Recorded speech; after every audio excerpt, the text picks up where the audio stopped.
Yo, what up?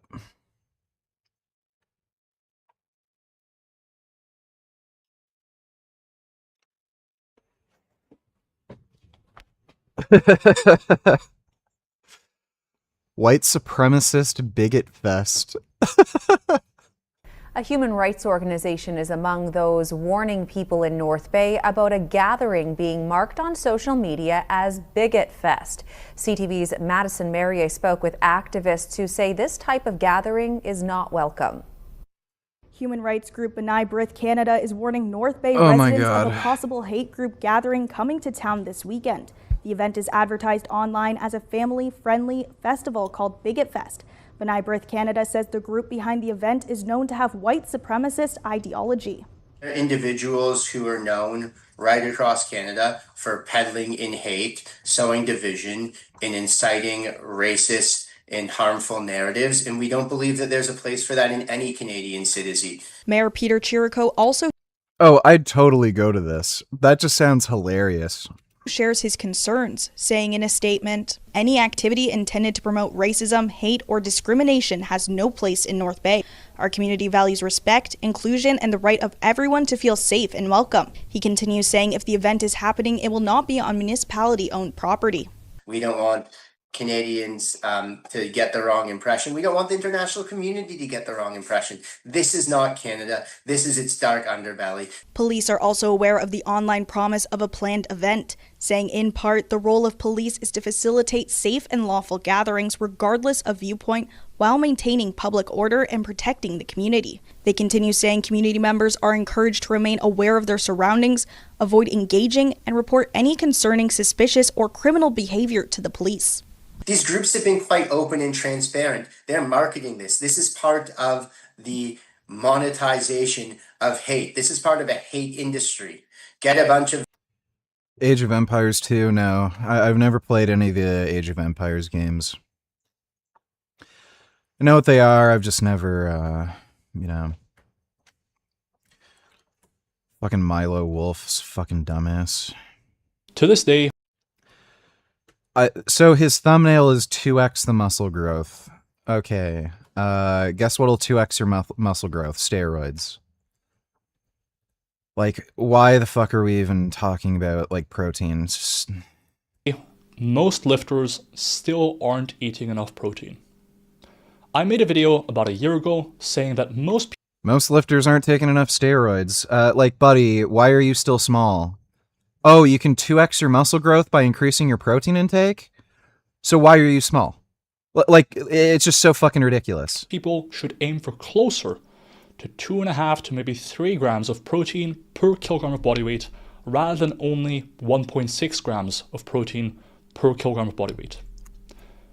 And I would have thought that making this video would change a lot of people's minds, but it didn't. And actually, some protein experts, like Stu Phillips, have even come out to say, no, you don't need more than 1.6. 1.6 is the confirmed ceiling, period. So in this video, I want to tell you, is eating more protein actually beneficial? And if so, how do you do it? I'll give you my position in just one sentence.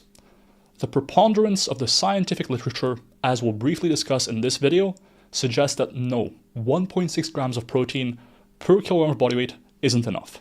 In fact, that's why I'm having a protein shake out of my coffee glass right as we speak, to make sure that I'm getting some protein in. And before you ask, no, that glass was not stolen from a pub. Someone else stole it. Or at least it wasn't stolen by me, I suppose. Anyhow, my position in one sentence. You should be eating closer to likely 2. Gee, I wonder how Dark Snovia would feel about this bigot fist. I'd probably whine and cry about it. Thanks for the donation, Dodo. Be funny if he was there and they just beat him up. 0.35 grams of protein per kilogram of body weight if you're a male, or closer to 2.05 grams of protein per kilogram of body weight if you're a female. And that's only kind of the minimum that we've confirmed. There's a decent chance you benefit from having even more protein than that, especially if you're cutting. That's my summarized position. But now let's talk about the research and the... That statement's stupid. We already know that, Dieting increases protein breakdown, but you don't prevent that from just eating more protein. There's a certain amount of protein breakdown in muscle protein synthesis that occurs. So no, eating more protein when dieting doesn't do anything. The kind of controversy we've seen recently. I went on record a couple of years ago saying that, hey, based on this most recent data, while people think you should only be having 1.6 grams of protein per kilogram of body weight, you might actually want to have more. The paper in question that initially formed the recommendation of 1.6 grams of protein per kilogram of body weight was a meta-analysis by Morton and colleagues. This meta-analysis had all the star-studded researchers in protein, almost. It had Stu Phillips, Eric Helms, Morton, and over the years, this meta-analysis garnered over 1,000 citations, which in research terms, I got lab coat on and all, is big buck. It's a big deal, right? And as a result, that meta-analysis influenced many of the recommendations that coaches gave that were seen in the literature. And so, whether or not it was true, it eventually pretty much became the gospel. Where that story gets a bit unfortunate is that when you have such a widespread meme, and I'm not using the word meme here in the edgelord sense that we usually use it in, but rather in the sense of people repeating it and finding it repeated in various places, and therefore it self-perpetuates and spreads, is that even if new data comes out, it is surprisingly difficult for people to change their mind. Here's what I mean. In my video, I outlined that actually there was a more recent meta-analysis with more studies than the Morton one, and that was conducted by Tagawa and colleagues. And they found that actually, even when controlling for calorie status, aka how many calories people were eating, cutting or bulking, etc., and when adjusting only to include studies that included strength training, aka the studies we actually care about because we're lifting, we're not just eating protein and then hoping we build muscle. Those studies, with those confounders addressed, still seem to find a benefit above 1.6 grams of protein per kilogram of body weight. And that brings me to two important points. One, in the initial meta-analysis by Morton and colleagues, that breakpoint analysis, that sort of analysis where they found, hey, after 1.6 grams of protein, there is no additional benefit of consuming extra protein for muscle growth. That was actually kind of an exploratory analysis they did after the fact and wasn't even statistically significant. So by their own statistical framework, it shouldn't quote-unquote count as a confirmatory finding. The second thing is that I don't know what the fuck he's talking about. You can just look at this chart. There's no relationship here. It totally breaks down. After the fact and wasn't even statistically significant finding. The second thing is that meta-analyses are only as good as the studies that go in. This is often a point made by people who want to denigrate meta-analyses as a form of research, and I understand why. There's definitely problems that can arise. But it's even more important in the context of novelty. No, weighted leg extensions are not bad for your knees. Hurting your knees is bad for your knees. Or rather recency, I suppose. If you have two meta-analyses, one newer and one older, and there have been studies published between the two meta-analyses, say between Morton's one, which I believe was 2018 or 2017, and then the more recent one in 2020 by Tagawa and colleagues. The later meta-analysis should pretty much include, all else being equal, all the studies from the earlier meta-analysis plus the ones that have been published since then. So it's kind of adding more data and more statistical power, and therefore more conclusion-making power or inferential statistical power to a meta-analysis. And so the conclusions from the later meta-analysis should actually pretty much invalidate, all else being equal, the results of the earlier meta-analysis. Now, in the real world, oftentimes meta-analyses don't have the exact same methods, right? So you can find different results in different meta-analyses because of different methods. But all else being equal, a later meta-analysis is better than an earlier one, no matter who's on the paper. And yet, that paper got remarkably little attention in the lifting world and even in the scientific world. When I made the video about it, I think it had under 100 citations, which explains why most people weren't aware of it. So I made a video which showed kind of like more protein better all the way up to like 3 grams. I found a big channel with hundreds of thousands of subs that's looking for sell it for a few $1,000. I'm thinking of buying it and turning it into a vegan animal advocacy channel with an instant following. What do you think about this strategy? There's a reason they're selling it. It's dead. Nobody's gonna watch it. You're better off just starting a new fucking channel. Especially with the way the new YouTube algorithm is, they're actually trying to promote new channels, so... If you're trying to upload on a literal dead channel, it's just not going to promote you in the algorithm like a newly made channel would. So it's just a waste of money. Thanks for the donation, though, Ponderer.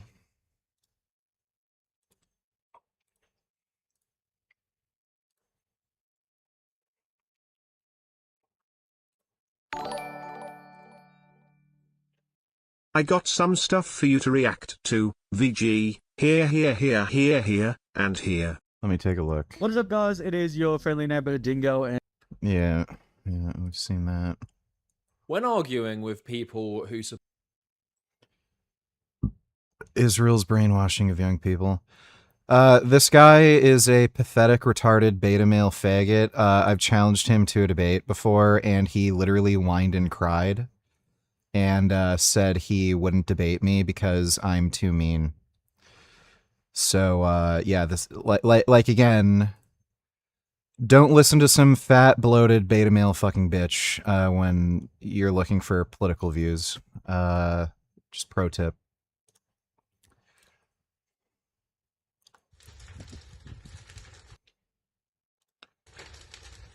Palestinians say settlers torch a mosque in the West Bank. Richard Burgess. Ever since going on those steroids, all you ever eat is tofu and Korean barbecue sauce. I am coming over to make you a proper meal, veggie and rice casserole. Clean up your house. I'll be over in an hour, Mkai sweetie poo. Love you, see you soon. I'm eating this with I think Korean bulgogi sauce, not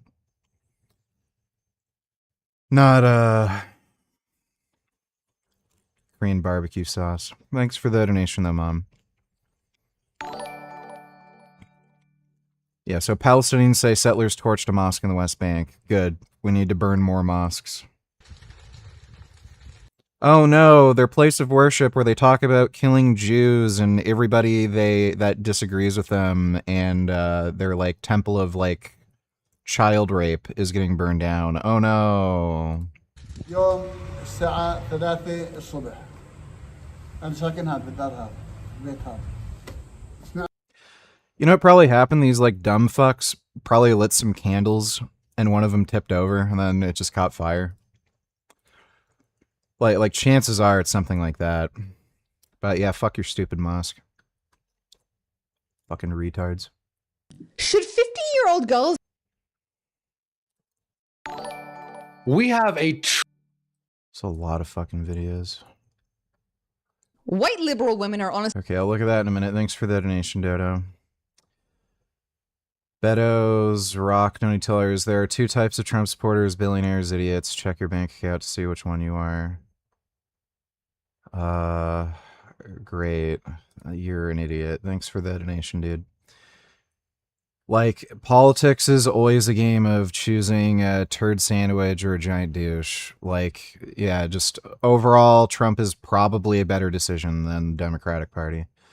Kid Boo, donate $2.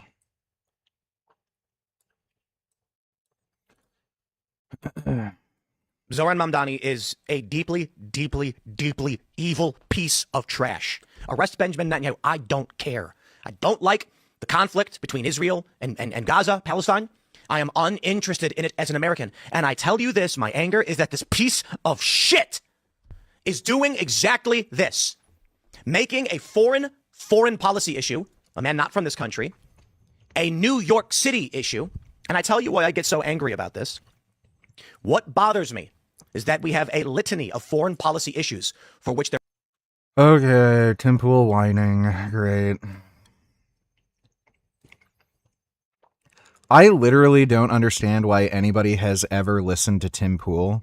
Like, his entire presence on YouTube is just entirely pointless. He makes the laziest content and has the dumbest fucking beliefs. Like, sometimes he happens to be right on things, but, like, it's only out of pure coincidence. It's not just because he used any kind of rational thinking.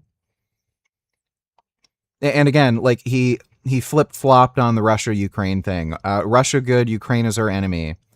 And it turned out he was getting paid by Russia. Weird, huh?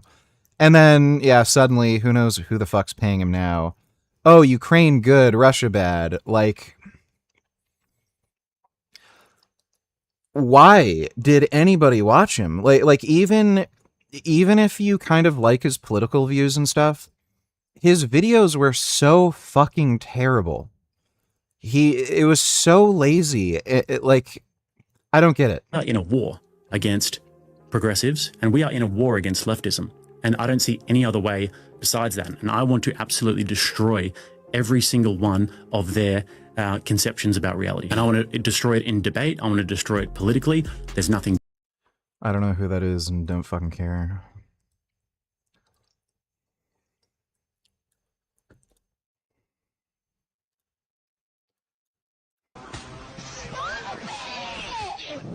Okay, and we're not watching that. Thanks for the donation, dude.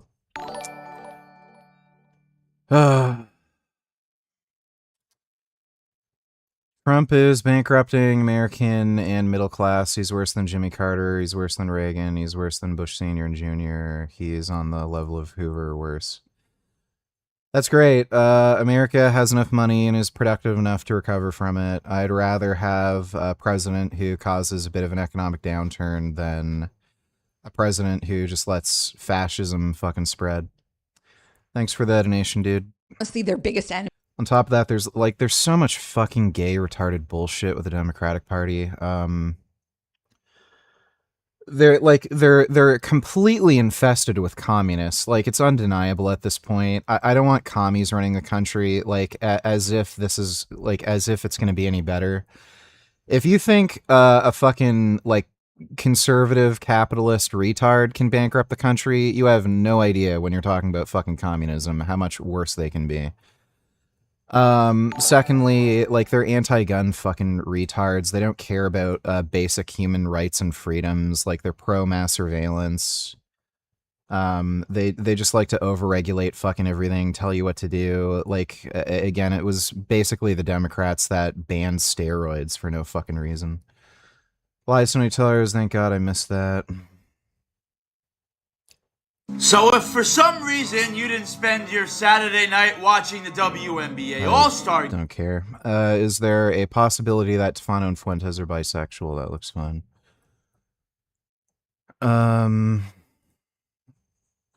Tefano's just gay. Fuentes is also just gay.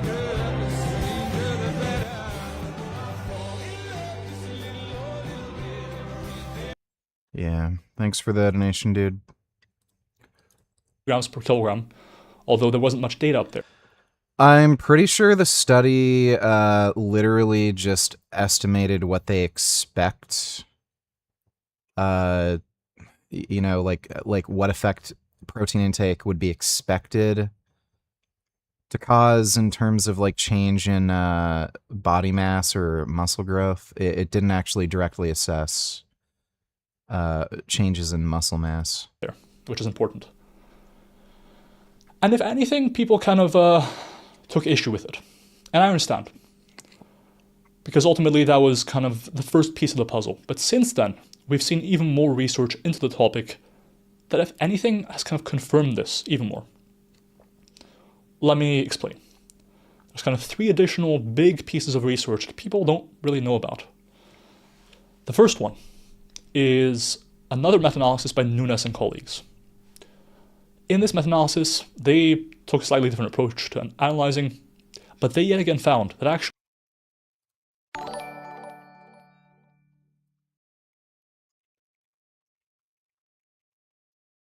Why does your skin look smoother and tanner as of late? Well, I'm taking melanotan. So probably has something to do with that. Thanks for the donation, guy. Actually going above 1.6 grams of protein.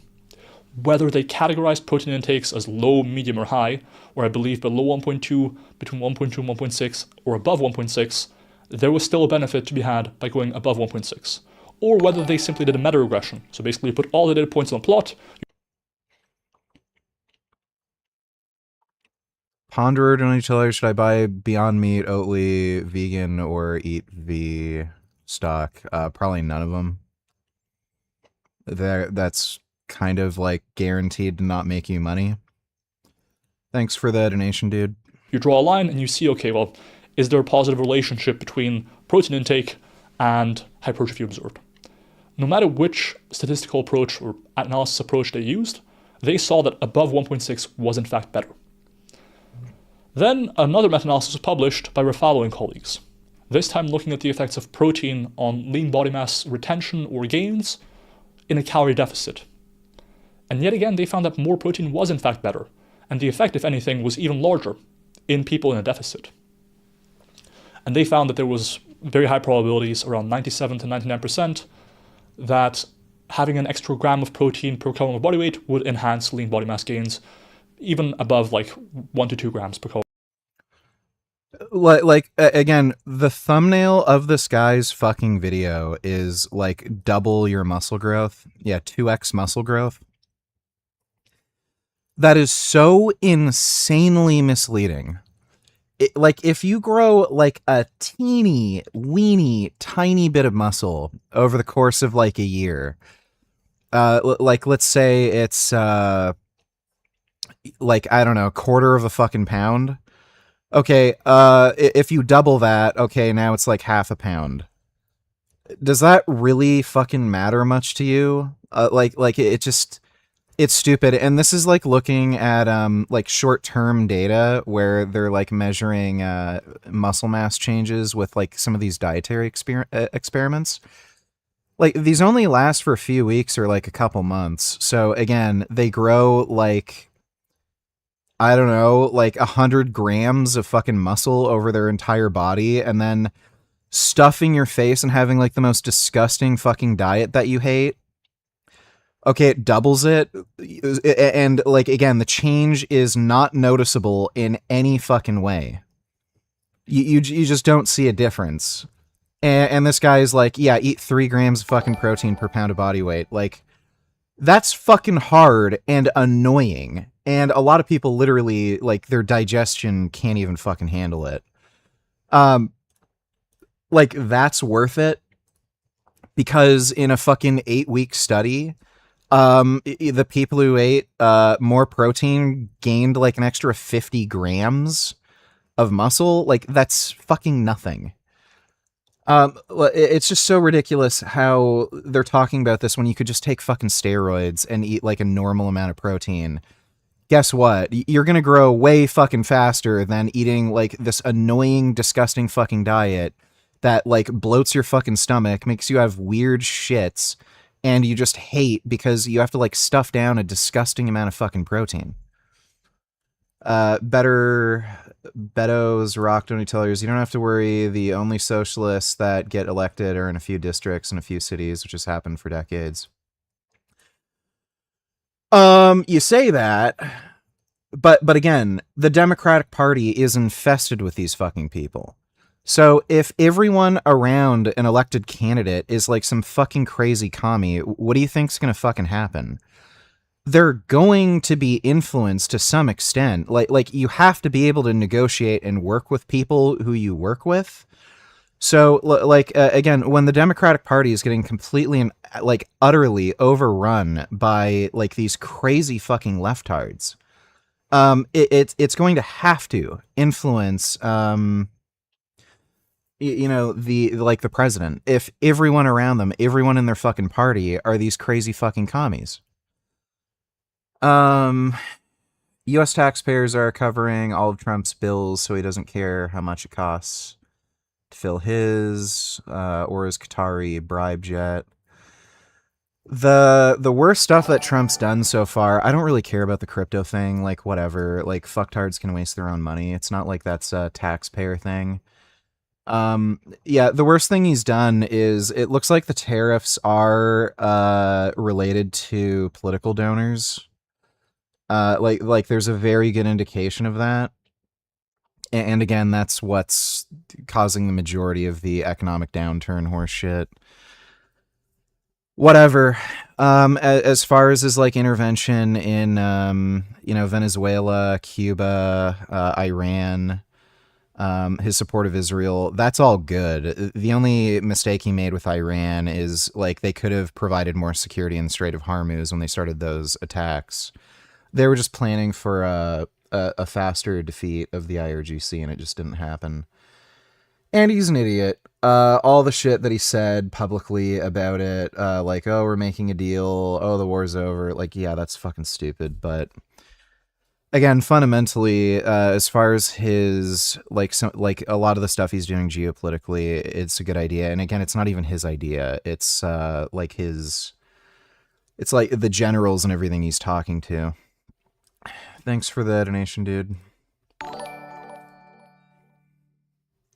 MAGA put the most incompetent, unethical garbage in charge who even pretended to drive a garbage truck while calling America garbage. What else but job losses, poverty and a decline in health and education for all but the rich? The US is becoming the UK.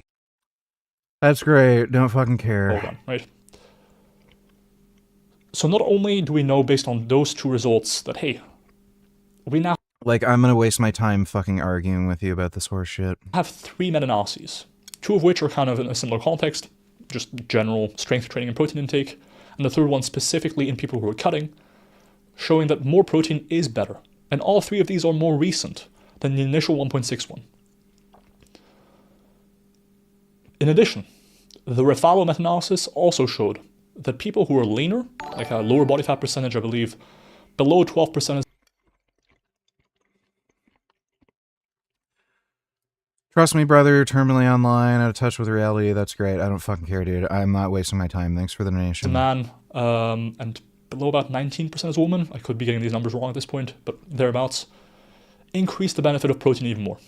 And actually, even for men between 12 and 20% body fat, the benefit was still larger compared to people with a higher body fat percentage. And that might have to do with the fact that, hey, you're at a higher risk of losing muscle if you're super lean to begin with. And 2, you might need more protein relative to your body weight because you're likely carrying more muscle because you're a lower body fat percentage. And so the grams per kilogram equation, so to speak, wouldn't perfectly meet your protein needs.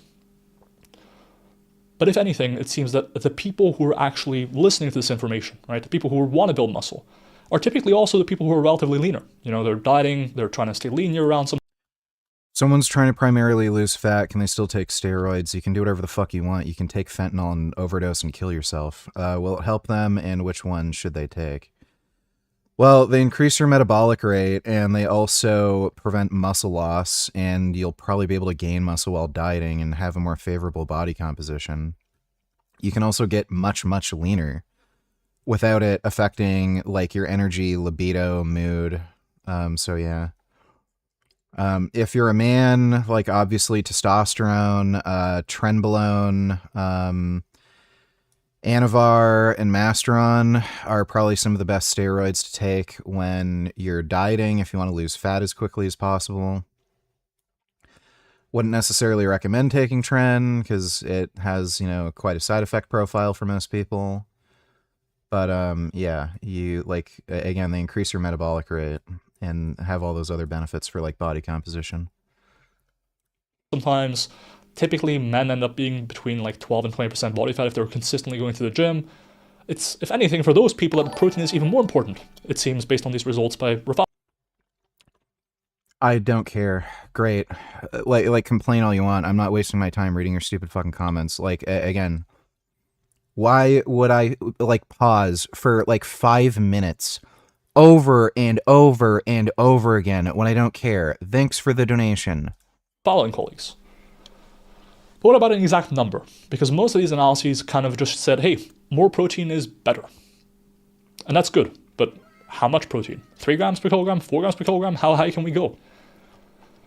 Thanks for the support, Stitching NoFap. That's where another kind of, I would call it an informal meta-analysis or a review by Greg Nuckols over at Strong by Science comes in.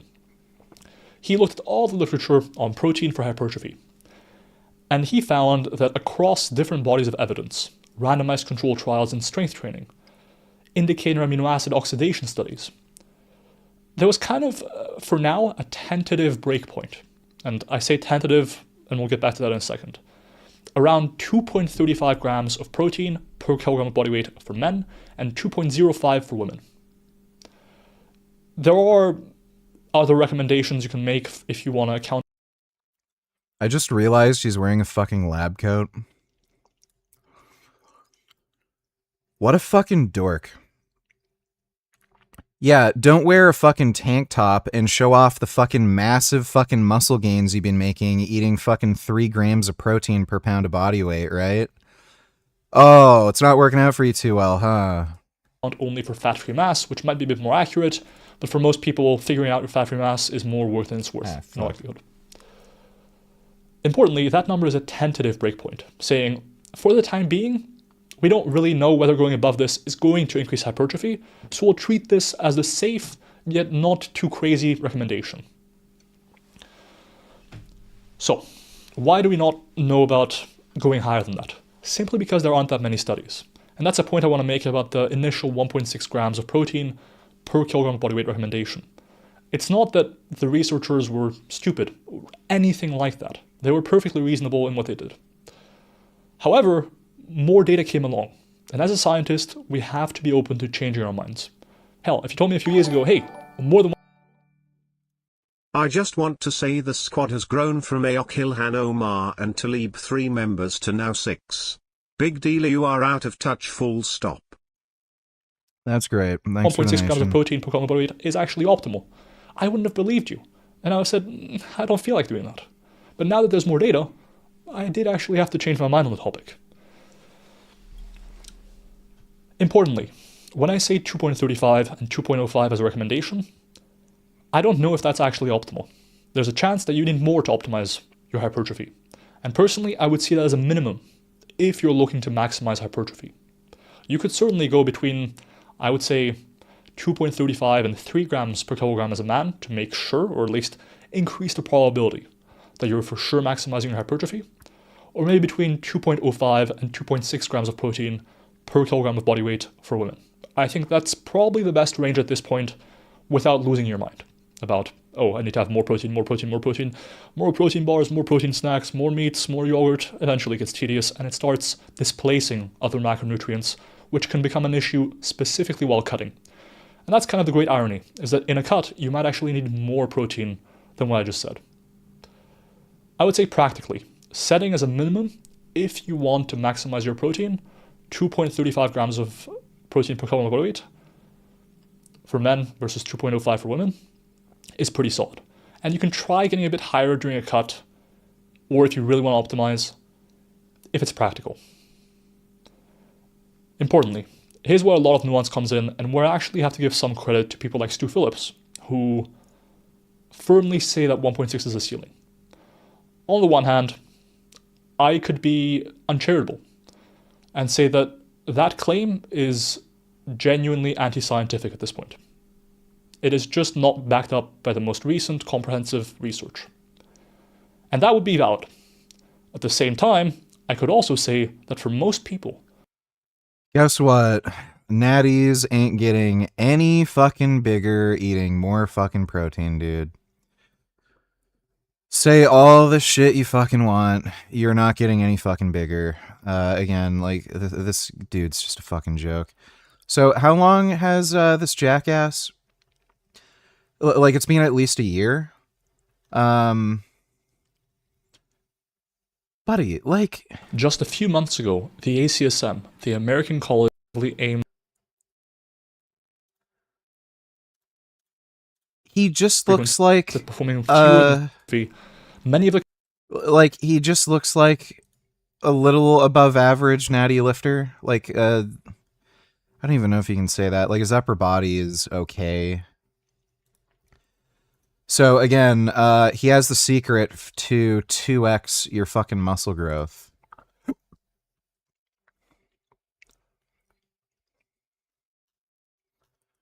Yeah, like every fucking video lab coat. So I'm not saying he has a bad physique, but he's the same size. He's what you'd expect from a natty lifter who's a bit above average. You know? Like, it's just like this is what you get, okay? Yeah, 3 grams of protein per pound of body weight. Oh, I unlocked the new research. 2x muscle gains, bro. Literally the same fucking size he was last year. Looks like a guy who's, like, again, pretty dedicated to weight training, lifts, for a guy who, I don't know, like a very serious recreational lifter. He's like a bit above average for a natural. And then, oh gee, steroids. Oh, okay, yeah, the steroids seem to be fucking working better. Okay, yeah. Right. Like, it's just such a fucking, like, it's such a joke. So, this protein research bullcrap, it's just nonsense. There's just a hard limit to how much muscle you're going to be able to grow over a period of time as a natty. It just doesn't fucking matter if you do some kind of study where you look at protein intake over like a couple months and then you 3 grams per pound. Like it grows twice as much muscle as like 2 grams per pound. You're talking about minuscule fucking quantities over that small period of time.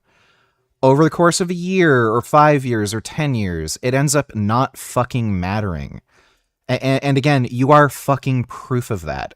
After this miraculous fucking scientific discovery, are you any fucking bigger? No. So great.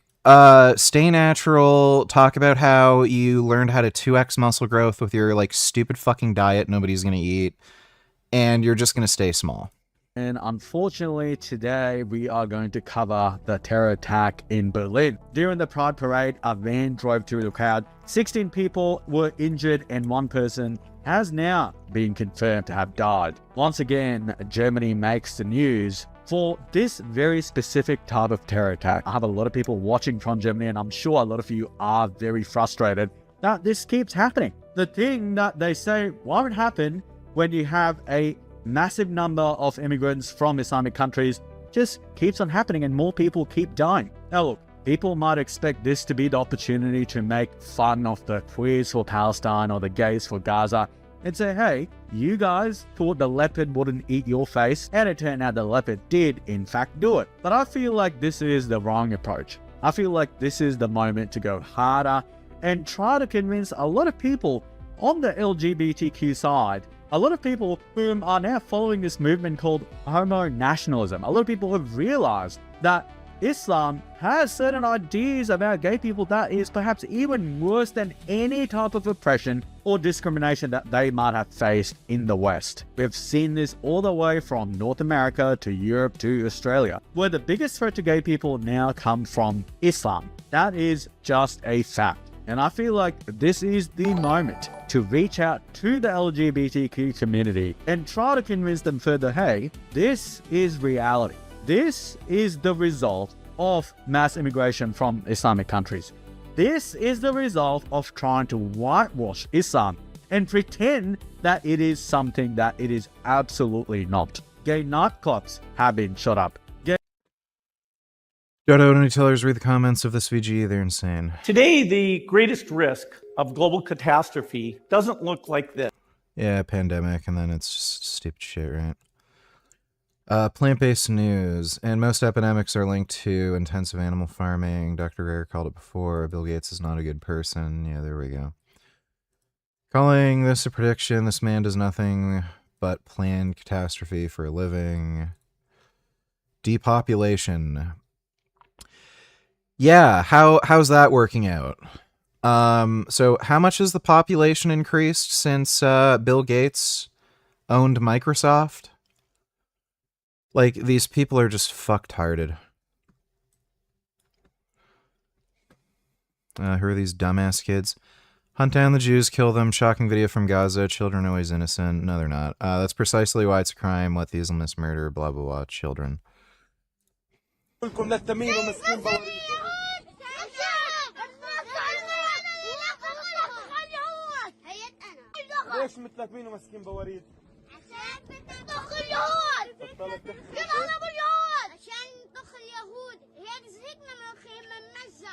Yeah, it's what they do. That's what Muslims do.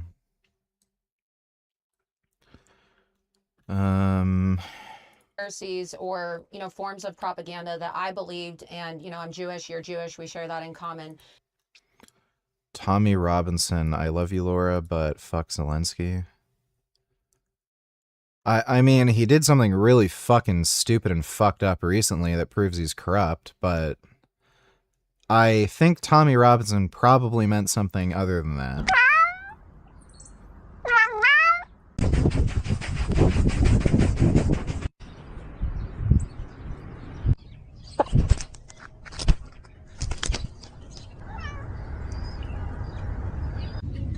Wow.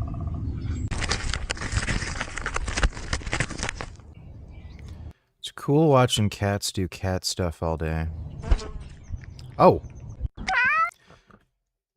Here's going after the bug. Thanks for the donation, Dodo. Cruise ships have been turned around from docking at Islamic countries only recently. Grey Goo, theory donate tellers. No Wikipedia can be wrong, but read Mojab's political views. He believes he is a prophesized figure meant to lead Iran to bring about an apocalypse. We're so fucked.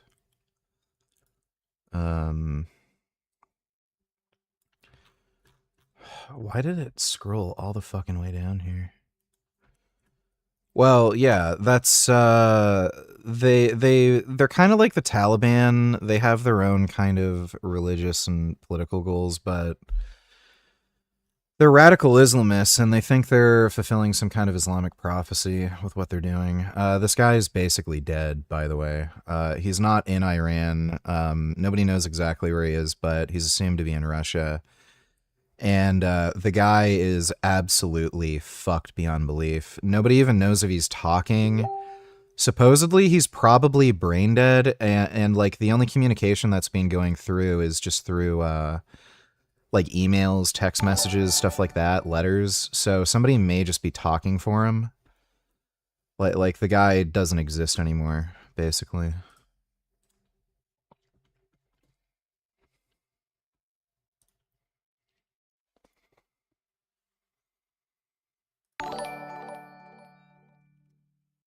Is Isaac on test yet, or something else? He is not on test. He's taking Retta Trutide, but he is not on testosterone. No. Thanks for the donation, dude. Yeah, he hasn't decided to do that yet. Probably be a good idea for him, but, you know, he's just not willing to do that yet.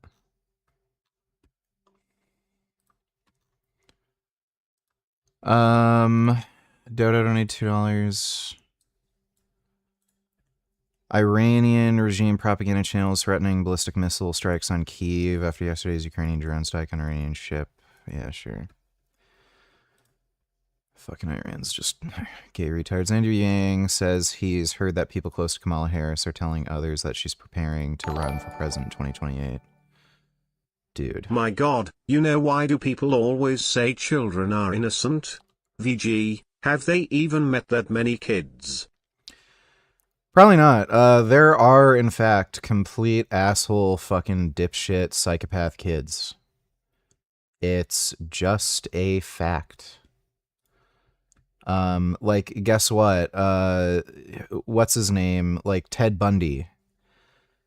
He was born a fucking piece of shit, and he was a piece of shit fucking kid, and he was just destined to be a fucking dipshit.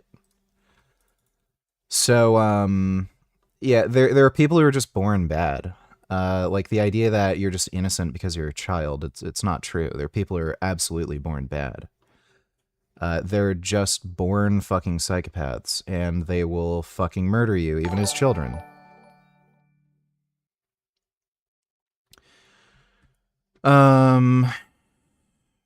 What is... Wait, I have to look through these other links. PR independence is a funny issue where literally the only people who care about it are Puerto Rico, living stateside LARPing leftists every time. So what is this? Puerto Rican status referendum.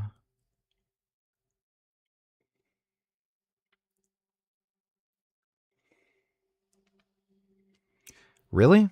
Okay. Well, you know, that's not surprising. Interesting. What about weighted voting proportional to the level of income tax you pay?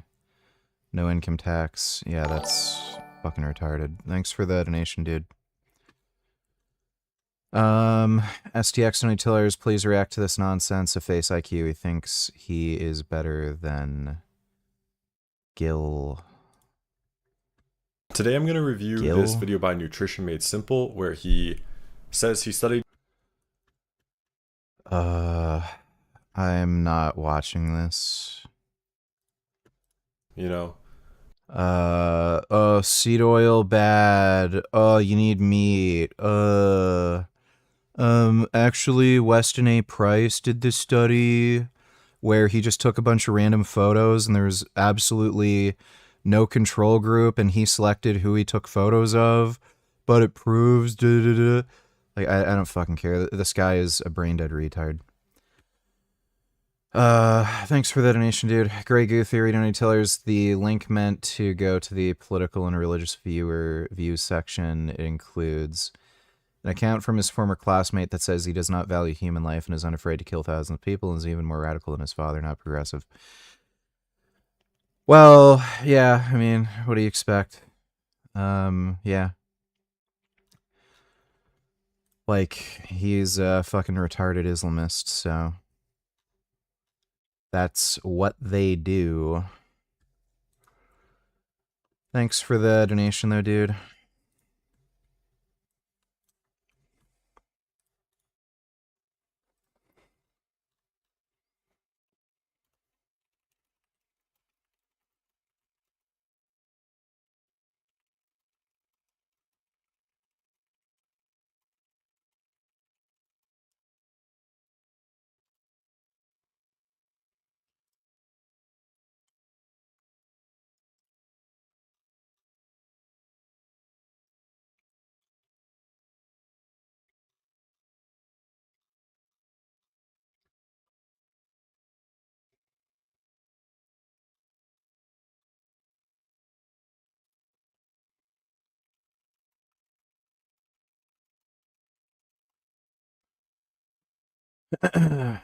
Gay people are spat on, assaulted, humiliated in public by groups of Middle Eastern men in European cities, European capitals, where a lot of people have assumed that gay people have finally been liberated. That is not the case. It is absolutely shameful that this keeps happening. And more people are dying, and like I always say, what is the acceptable number of victims, whether it be deaths, whether it be SA victims, whatever it might be, what is the acceptable number of victims before you open your eyes, before you get your head out of the sand and admit that there is a massive problem? And I always say on this channel as well, hey, you can ignore Islam as much as you want. You can pretend like it is not a problem. You can even buy into the propaganda if you'd like. You can be like, okay, very peaceful religion. They love the gays, you know, gays for Gaza and whatever other movements there are today. You can blame all oppression of gays in the Middle East on Israel if you buy into that delusion as well. Or you can blame Christians in America and Europe and Australia as the biggest oppressors of gay people, when that is clearly not the case. And more people will keep dying. More people will keep on getting humiliated and assaulted in these Western cities, while you decide to turn a blind eye.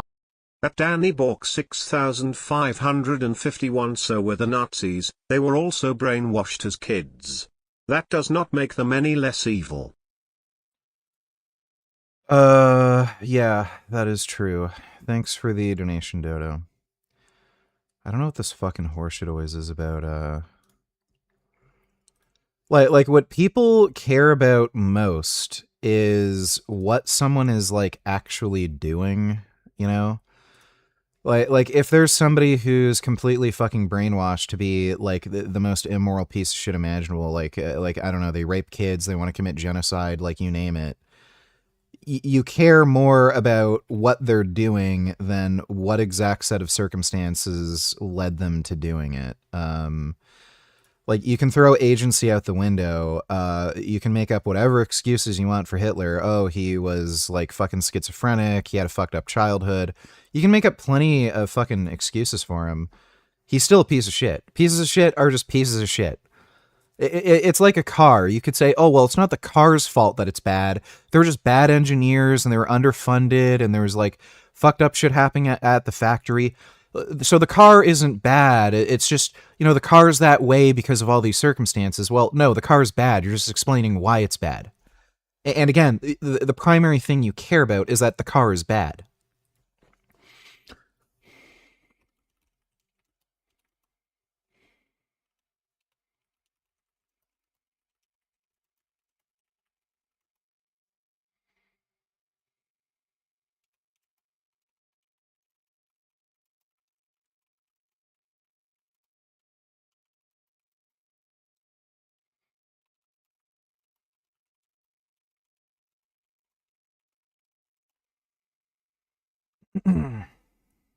To all that. And here's how the media is also reporting on it. Just have a look. So all of them are saying a vehicle did this. Why would you want to live in Florida where it's 100-degree plus humidity with hurricanes that can destroy your house? So tell me how many fucking people you know living in Florida have their fucking house destroyed by hurricanes, dude. Practically none. So, yeah, they build houses to withstand hurricanes. There's things called building codes. It's kind of like if you live in a modern, wealthy country, there's building codes if there happens to be a lot of earthquakes, so they don't just get ruined by a fucking earthquake. I also tend to like hot weather, and yeah, right. Oh, it's 100 degrees and humid. Okay, well, try living when it's fucking negative 50 degrees and there's a fucking, 5 feet of fucking snow outside, as if that's better. Vehicle committed this terror attack. By the way, if this was some white guy, they would have said it was some white supremacist, I don't know.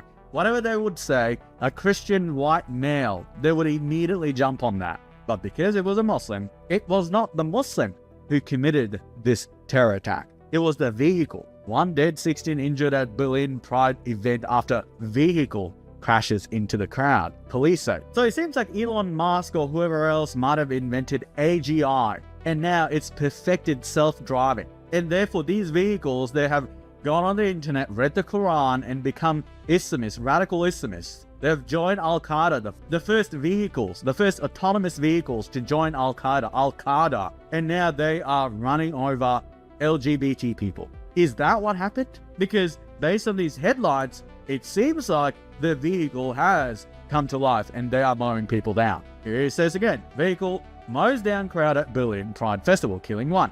Car plows into people near a Pride event in Berlin, killing at least 1. Car, 1 killed and 16 injured after van crashes into crowd at Berlin Pride. Once again, were these autonomous vehicles that were driving into these crowds? Were these autonomous vehicles radicalized by Islam on the internet? Did they read the Quran? Did they read the Hadith? Did these cars come across the Al-Zat Hadith and get really angry about what Muhammad did all night long? Is that what happened? Because these headlines appear to say so. Now, I have got to show you guys this video. The bodies aren't even cold yet. And yet, this person, this idiot, this pink-haired moron has gone on the internet and decided to record this. Have a listen. I'm getting really, really sick of this. I'm getting really tired of having to repeat myself over and over again. So today, in Berlin, there was an attack. A van drove through a crowd of people celebrating the Berlin Pride Parade that they have every year. It's a huge parade. It's one of the biggest. And they injured, I think, at this time I'm making this video, this is subject to change, 17 people, and 1 person is dead. Okay, so it's a breaking story. There are going to be things that are going to come out and change throughout the life of the story, average. Only one person died. Is an Islamic extremist. That's their suspect right now. That's what I read. Not all Islamists. I'm not going to say anything about the rest of the Muslim population because of actions of this one person. Mm-hmm. But what I can say is the people who were celebrating. But these same people will say masculinity is toxic. You know, because, oh, some dude mistreated them at some point. Right. Okay. About this. We're all white men. Young At Danny Bork 6551. Duh, of course we would blame you if you trained your dog to attack and kill people because animals don't have the same moral agency as humans and you're responsible for training it to do those things, duh. What a dumb take that is. Yes, thanks for the donation, Dodo. young white men with crosses in their profiles. Because we've all seen it. We've all seen how you guys react towards gay people and how you wish harm on them constantly. I get a constant hate on my videos, especially about trans people. You're not going to hide behind another scapegoat group and pretend that they're actually the violent ones when it's you. You hold the same exact beliefs that this man who did this attack did. And you're trying to distance yourself from it. And you know why you're trying to do that? It's because you're ashamed. And you should be. Breaking news. Muslim runs over a crowd of gay people, kills one person, white Christians to blame. This is how they think. These are the very low IQ, and I've got to start calling these people inbred as well, because there's no other way. This person is spiritually Muslim. This person has defended Islam so much, she must have gone through some genetic mutation, like the Hadiths and the Quran verses coursing through her veins, making her as inbred, as low IQ as some countries like Yemen. There is no other explanation for how stupid this person is. There really isn't. How can this person be so blind to the facts? The Christians or white men, people in her city, people who look like her, people in her family, they did not run over a group of innocent. Also, you would still have sympathy and empathy for systematically brainwashed children. Seriously, would you say that about Nazis? Like you could in theory if they're actually brainwashed and it's not their fault, but like again, the primary thing that people care about isn't agency, it's just what they're doing. So yeah, it's just a stupid fucking point that people make.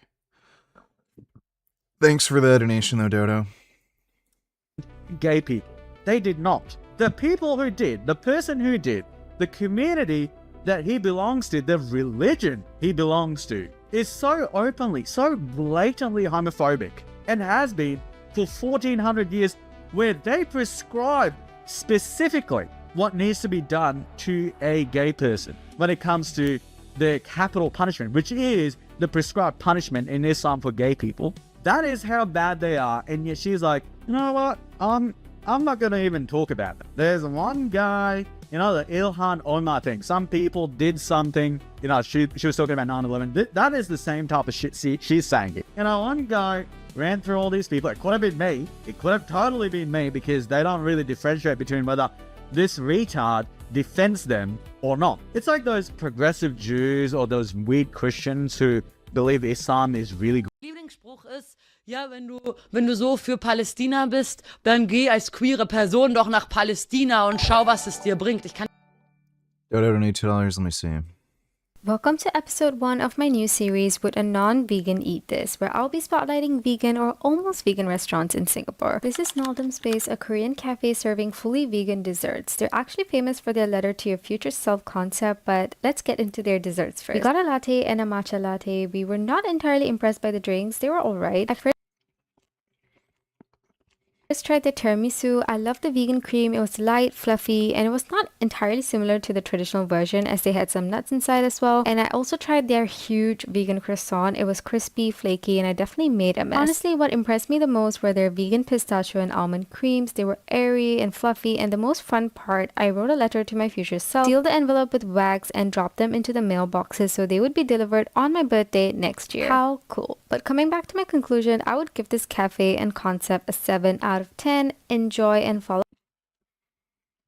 That looked kind of lame. Everything here is right. We are suffering a lot because there's no plants, no food, and everything has just dried. This is a banana. This is how feminists view the world.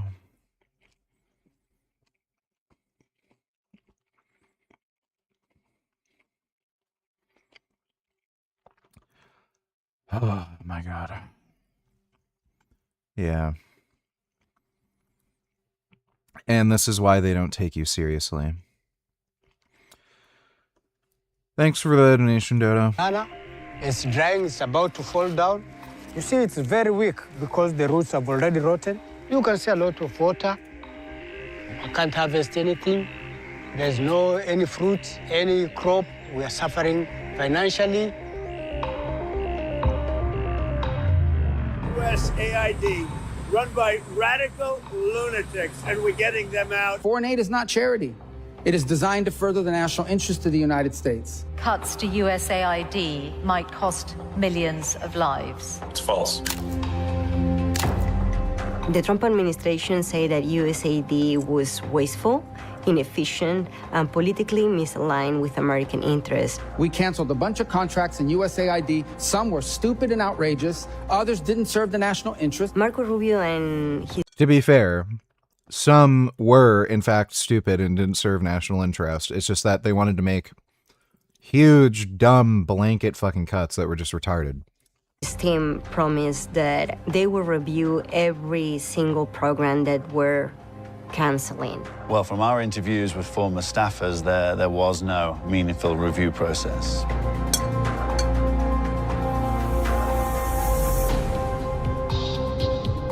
Is it true that we are leaving certain countries because they don't align with our strategic interest? Absolutely.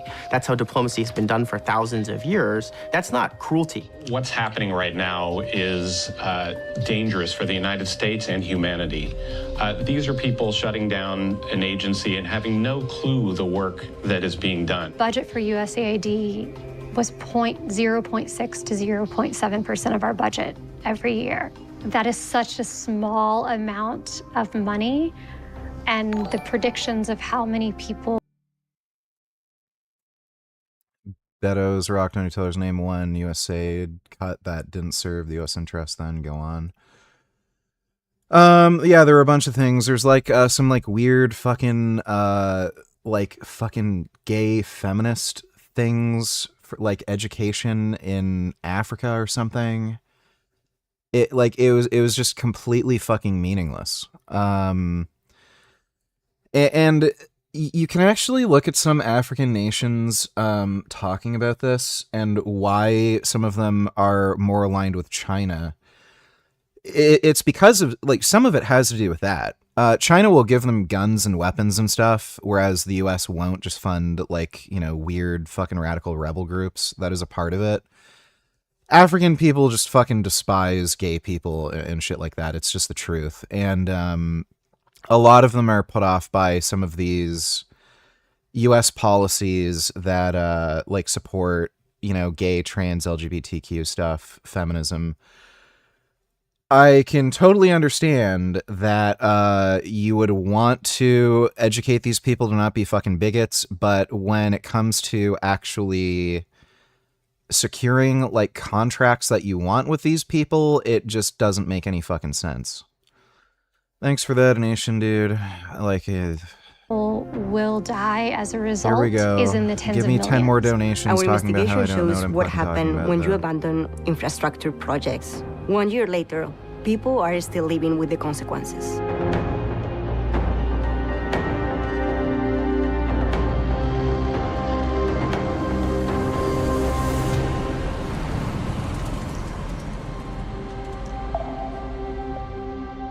I have always been intrigued about what happened when you leave unfinished infrastructure around the world without surveillance, without any safety measure put in place. You mean HIV prevention classes in Africa? No. This they spend almost no money on, and it does serve the US interest to prevent the spread of AIDS and also to promote the idea that being gay is acceptable in society. That's I thought you not didn't what want I Muslim was talking takeover. about, and I've criticized the USAID cuts with the condom thing, so that you, like, great. Thanks for wasting my time. At least I get paid for it. When USAID was dismantled, I always have this idea, can we actually track what is happening on the ground? The tools we use in this investigation include satellite imagery, mapping, data analysis. We've reviewed over 100 internal documents, and all together has helped us to understand the impact. We also review multiple warnings from former USAID people about how dangerous and risky it was to leave those projects that were not complete.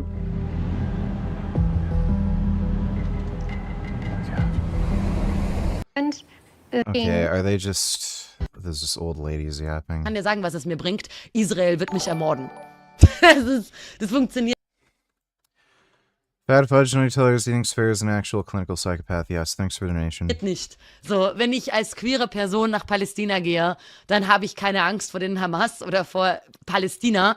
Dann muss ich am meisten Angst davor haben, dass eine Israel... Mein Lieblingsspruch... That's weird. You don't actually have to go to Palestine to experience that. And for those of you who are just listening, so this German Free Palestine activist said that she would feel safer in Palestine next to Hamas and other terrorists than...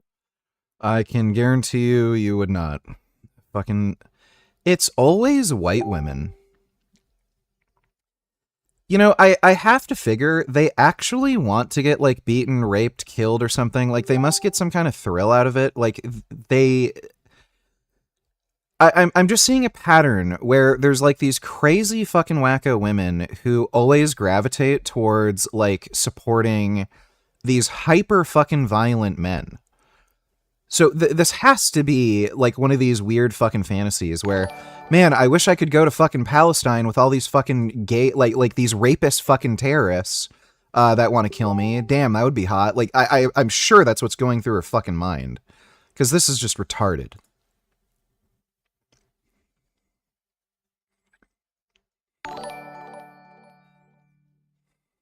You said does, and has not taught gay feminist classes, in Africa or anywhere around the world, but it has funded international development, human rights, and internal training programs focused on gender equality and LGBTQ+ inclusion.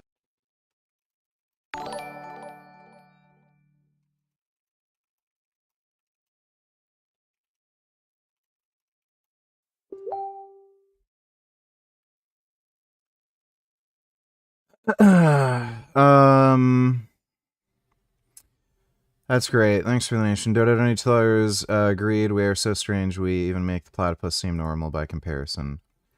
I guess kinda. Thanks for the donation, Dodo. Go to Israel. I don't know why she's talking about this. And yet, in her own country, in Berlin, in her capital city, and apparently the terrorist actually shouted Free Palestine, according to some witnesses. This person is mowing down innocent Pride Parade attendees in her own country, and she's saying, oh no, I'll totally feel safe next to Hamas. How? How delusional are these people? How detached from reality are they? Is this what dhimmis were like back in the day? I've really got to wonder. Like, were dhimmis this bad? I would assume they were. The attack took... When arguing with people who support Israel, you often find yourself running out of words because there's just no way to often break through to these people. And today I want to talk about why that might be the case for... Because we make sense and we don't listen to, like, dumb fucking horseshit we saw on Instagram where, oh, a child died, where, oh, children dying, Yeah, we're not low testosterone, fat beta male fucking pricks that just cry all day. For a lot of people you might argue with in, like, the American context. And I want to talk about basically how these Zionist groups target young Jewish people and indoctrinate them into militaristic Zionism to make sure that they'll always have this... Okay, I'm done. Like, again, this is a gay beta male, like, overweight fucking retard. Cry about it. Military Zionism, settler colonialism, where... Great. Heard it all before.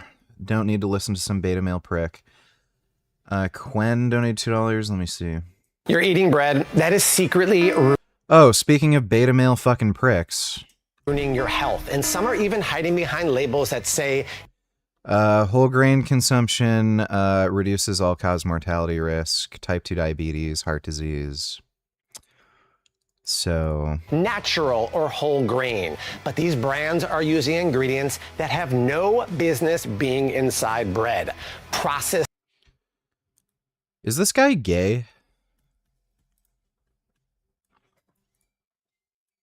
I'm pretty sure he's gay.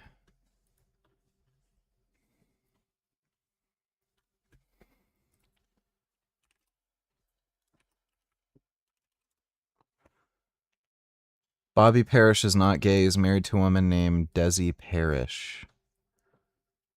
Co-creates the Flav City Food Channel. Is soybean oil Bobby approved? Is natural flavors Bobby approved? Okay, that's... I need to see this guy's wife.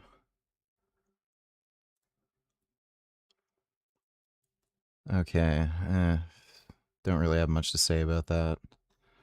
It's okay, I guess. This guy just seems like such a gay beta male dork. Business being inside bread, processed inflammatory seed oils, chlorine bleached wheat flour, even ingredients that are banned in other countries. Oh no, chlorine bleached wheat flour. Oh, what are we gonna do? But I'm going to show you the bread brands you want to skip, and more importantly, the ones you want to eat when it comes to top quality flavor, nutrition, and ingredients. Starting with the first brand I want you to avoid, which is Sara Lee. This used to be a family. Yeah, okay, I get it. This guy's a neurotic gay fucktard who's afraid of every fucking ingredient. Okay, I get it. Wonderful. So you're a twink.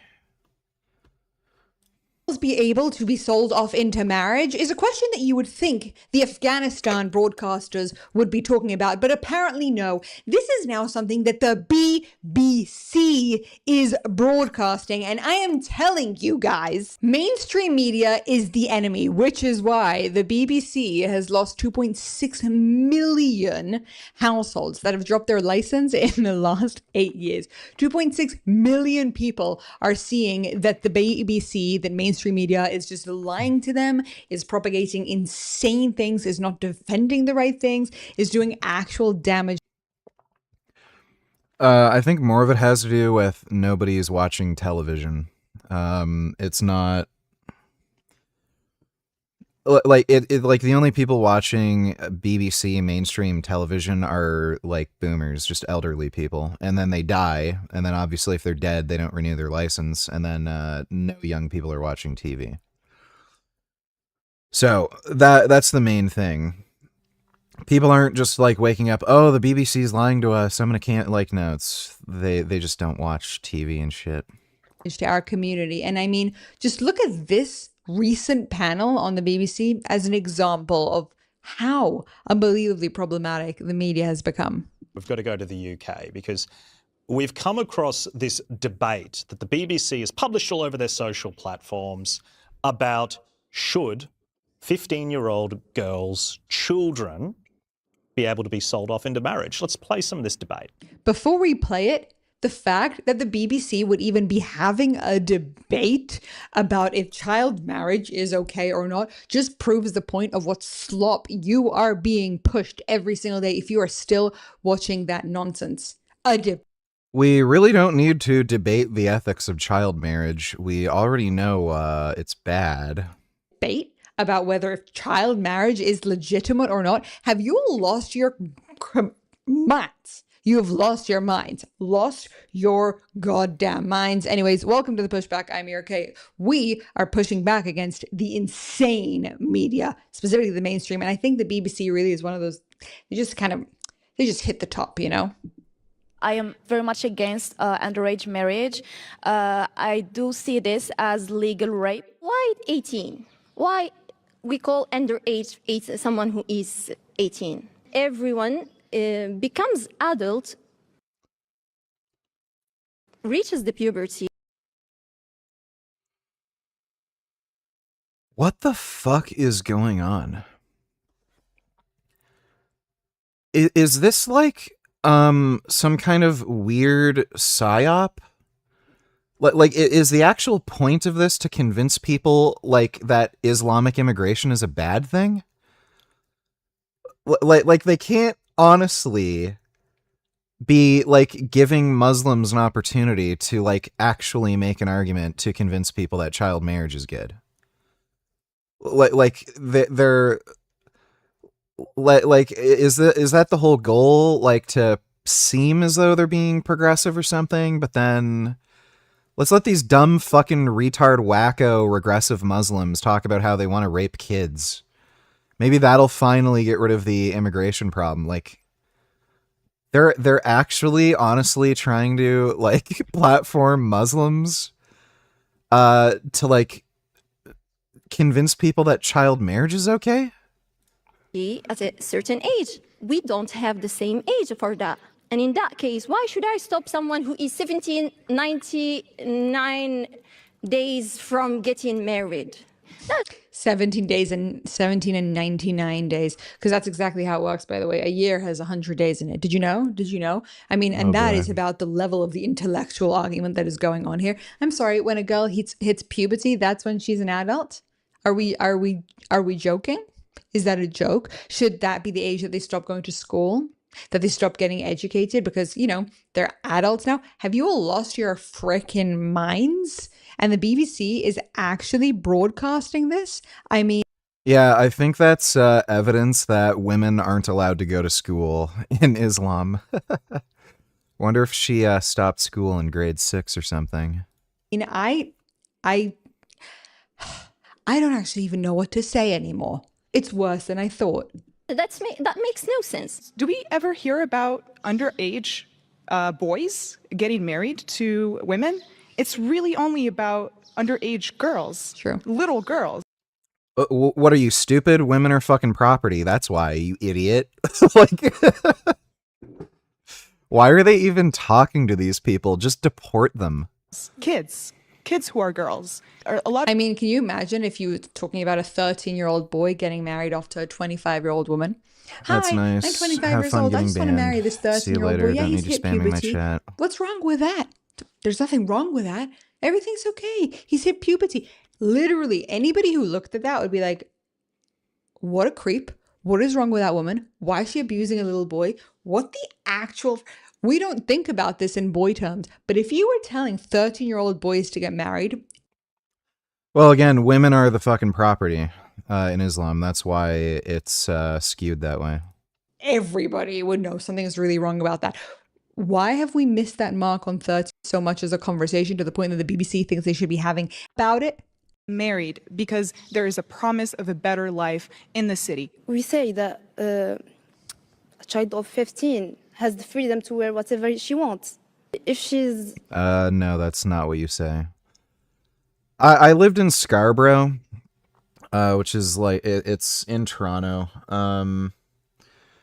There was tons of Muslims that went to my school. All of the girls who were wearing the hijab and shit were forced to do it. They would argue with me like, "Oh no, it's my choice." Da, da, da. And then I'd say, "Oh yeah, what would happen if your like dad picks you up from school, sees you don't have the hijab, and you tell him, I just didn't feel like wearing it. I just don't feel like wearing it anymore." And then they'd either stop talking to me, get pissed off because they know that they're lying, and I proved it. Or they would at least be honest and say, "Oh yeah, they'd like get pissed off and like kick me out of the house."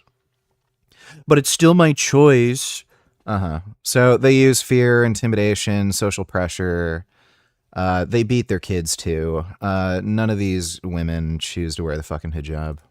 Grown up enough to decide what she wants to wear, where she wants to study, what she wants to study, why she can decide about her personal life. At 14, you don't get to decide where you want to study. You have a conversation with your parents and you choose, potentially you choose one of the high school options that you're being sent to, but you have to go to high school. And you don't get to choose what people are allowed. Interesting decision. I've got a mixed decision. Or just the claims of, cool, she's...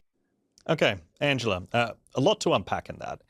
Interesting decision. I've got a mixed decision feelings about whether the BBC should even have this debate. But upon reflection, you can actually see there are people in the audience, some women wearing hijabs who are nodding along and considering it. Maybe in the UK this is a conversation that actually is needed, and maybe this is... Oh, dude, this is just pathetic. Something should be tackled. That last argument didn't seem to get much pushback. If a woman can pick what she wears, so you've got a 13, 14, 15-year-old girl, if she has enough sentience and self-awareness to choose her clothes, she can be married to somebody. So a 14-year-old can choose what she wants to wear.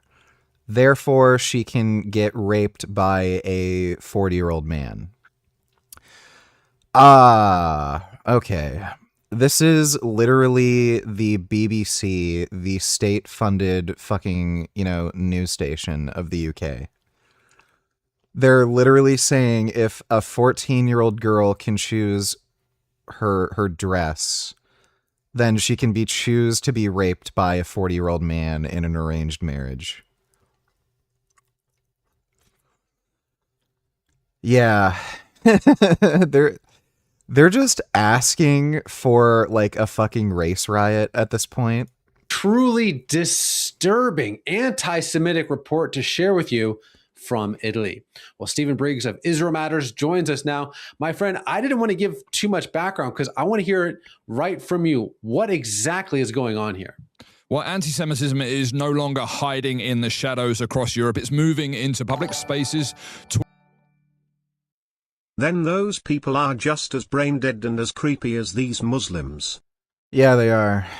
Yeah, it's called lefty brain rot. Holy fuck, do they have it bad. Jesus Christ.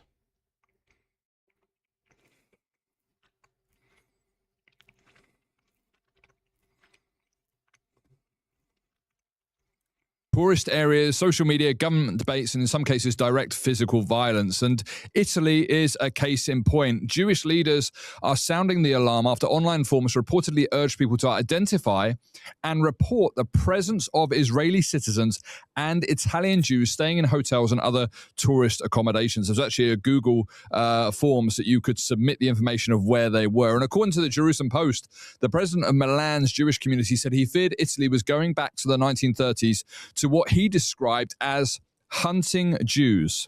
The forms were later removed after intervention by Italy's national coordinator for the fight against anti-Semitism. But that phrase, hunting Jews, should stop us in our tracks. The Bible in Jeremiah 16:16 says, "Behold, I'm going to send for many fishermen, declares the Lord, and they will fish for them. And afterward, I will send for many hunters." Well, Italy is retarded. Enemies at this point, as this stupid video is going viral. I mean, this white woman has a question for us.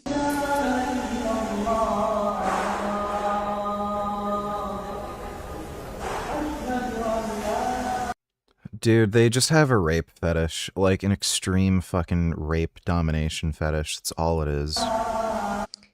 In this video, if you can't see, it says, "Is this my sign to convert?" As she's listening to the gagging noises in the background. And guys, I think we all know that it is not her sign. I'm pretty sure if there were more dudes who were like taking testosterone and were more like dominant and aggressive, they wouldn't have any interest in these like inbred unibrowed fucks and converting to Islam. Like, that's all it is. And is anyone going to tell her? She's getting very emotional.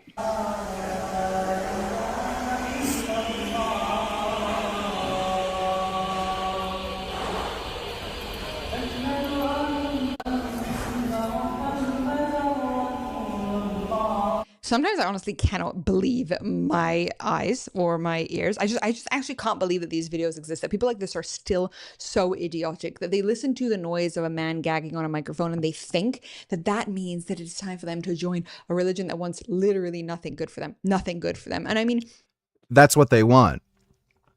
They want to be abused, humiliated, dominated, raped.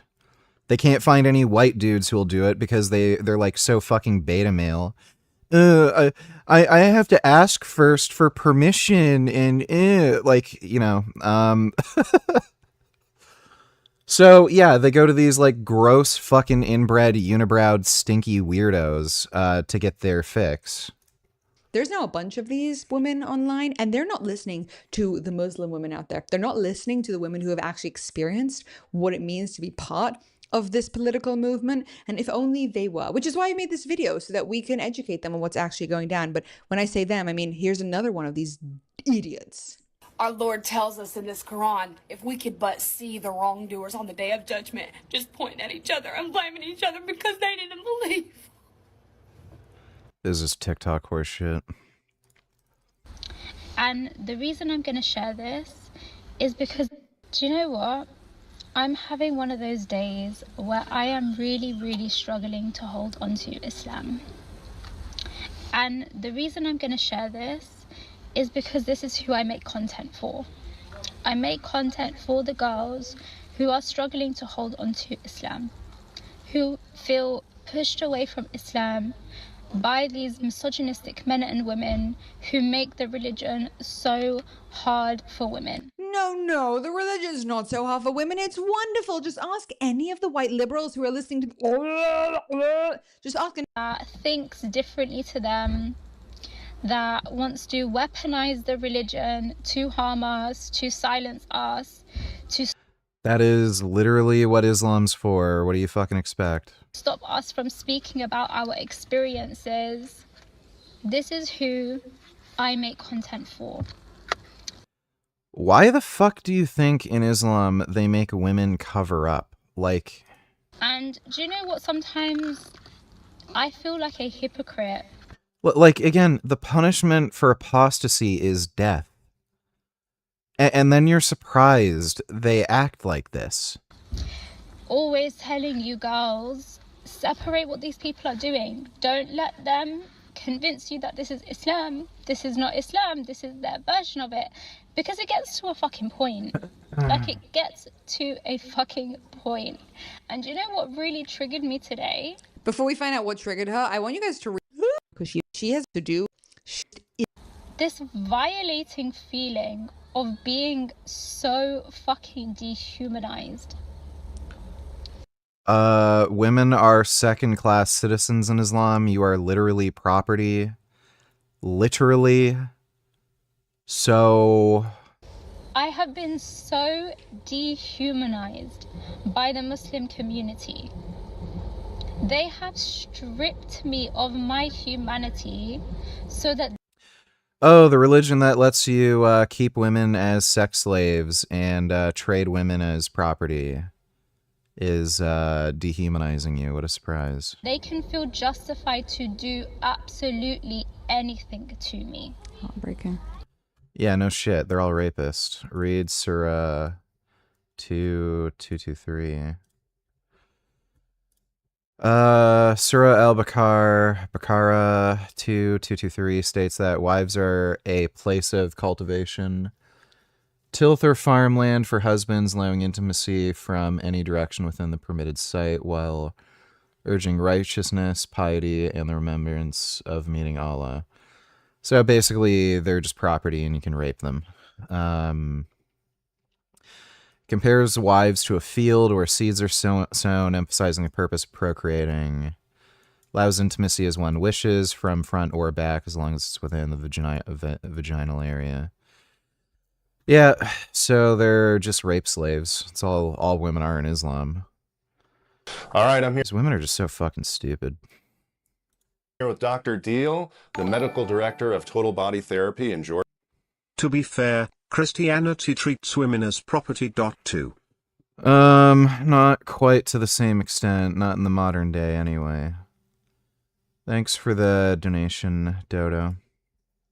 Georgia. He specializes in TRT and other medical procedures to enhance men and women's health. And we're going to talk about testosterone, TRT.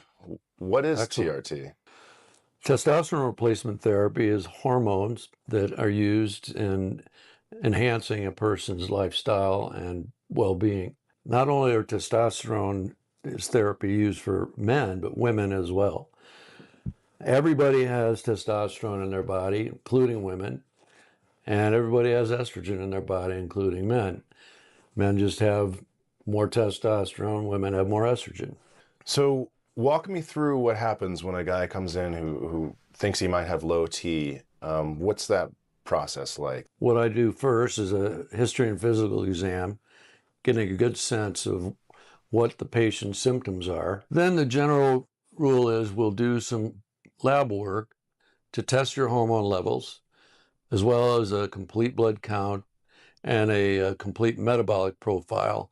And for the men, a PSA, which is very important, because if we start men on testosterone therapy with a smoldering cancer they don't know about, then that'll make it worse.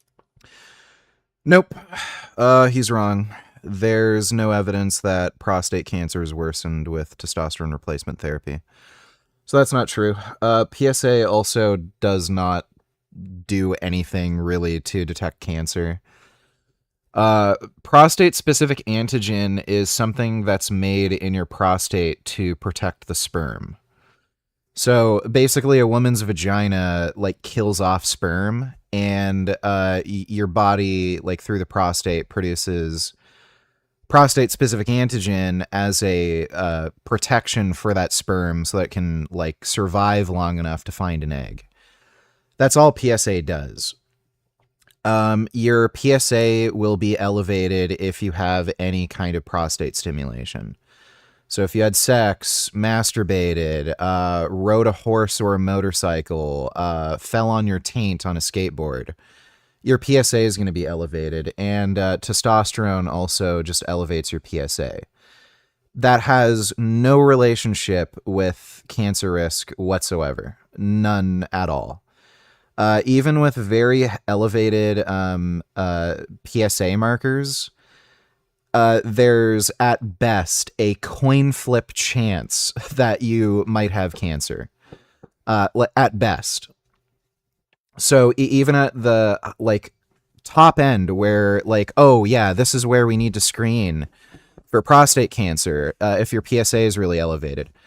At best, you're talking about a fucking coin flip. What it usually turns out being is about a quarter fucking chance. So it's less than it's literally random chance whether or not an elevated PSA like indicates cancer. So it's basically useless. It's not a marker for cancer.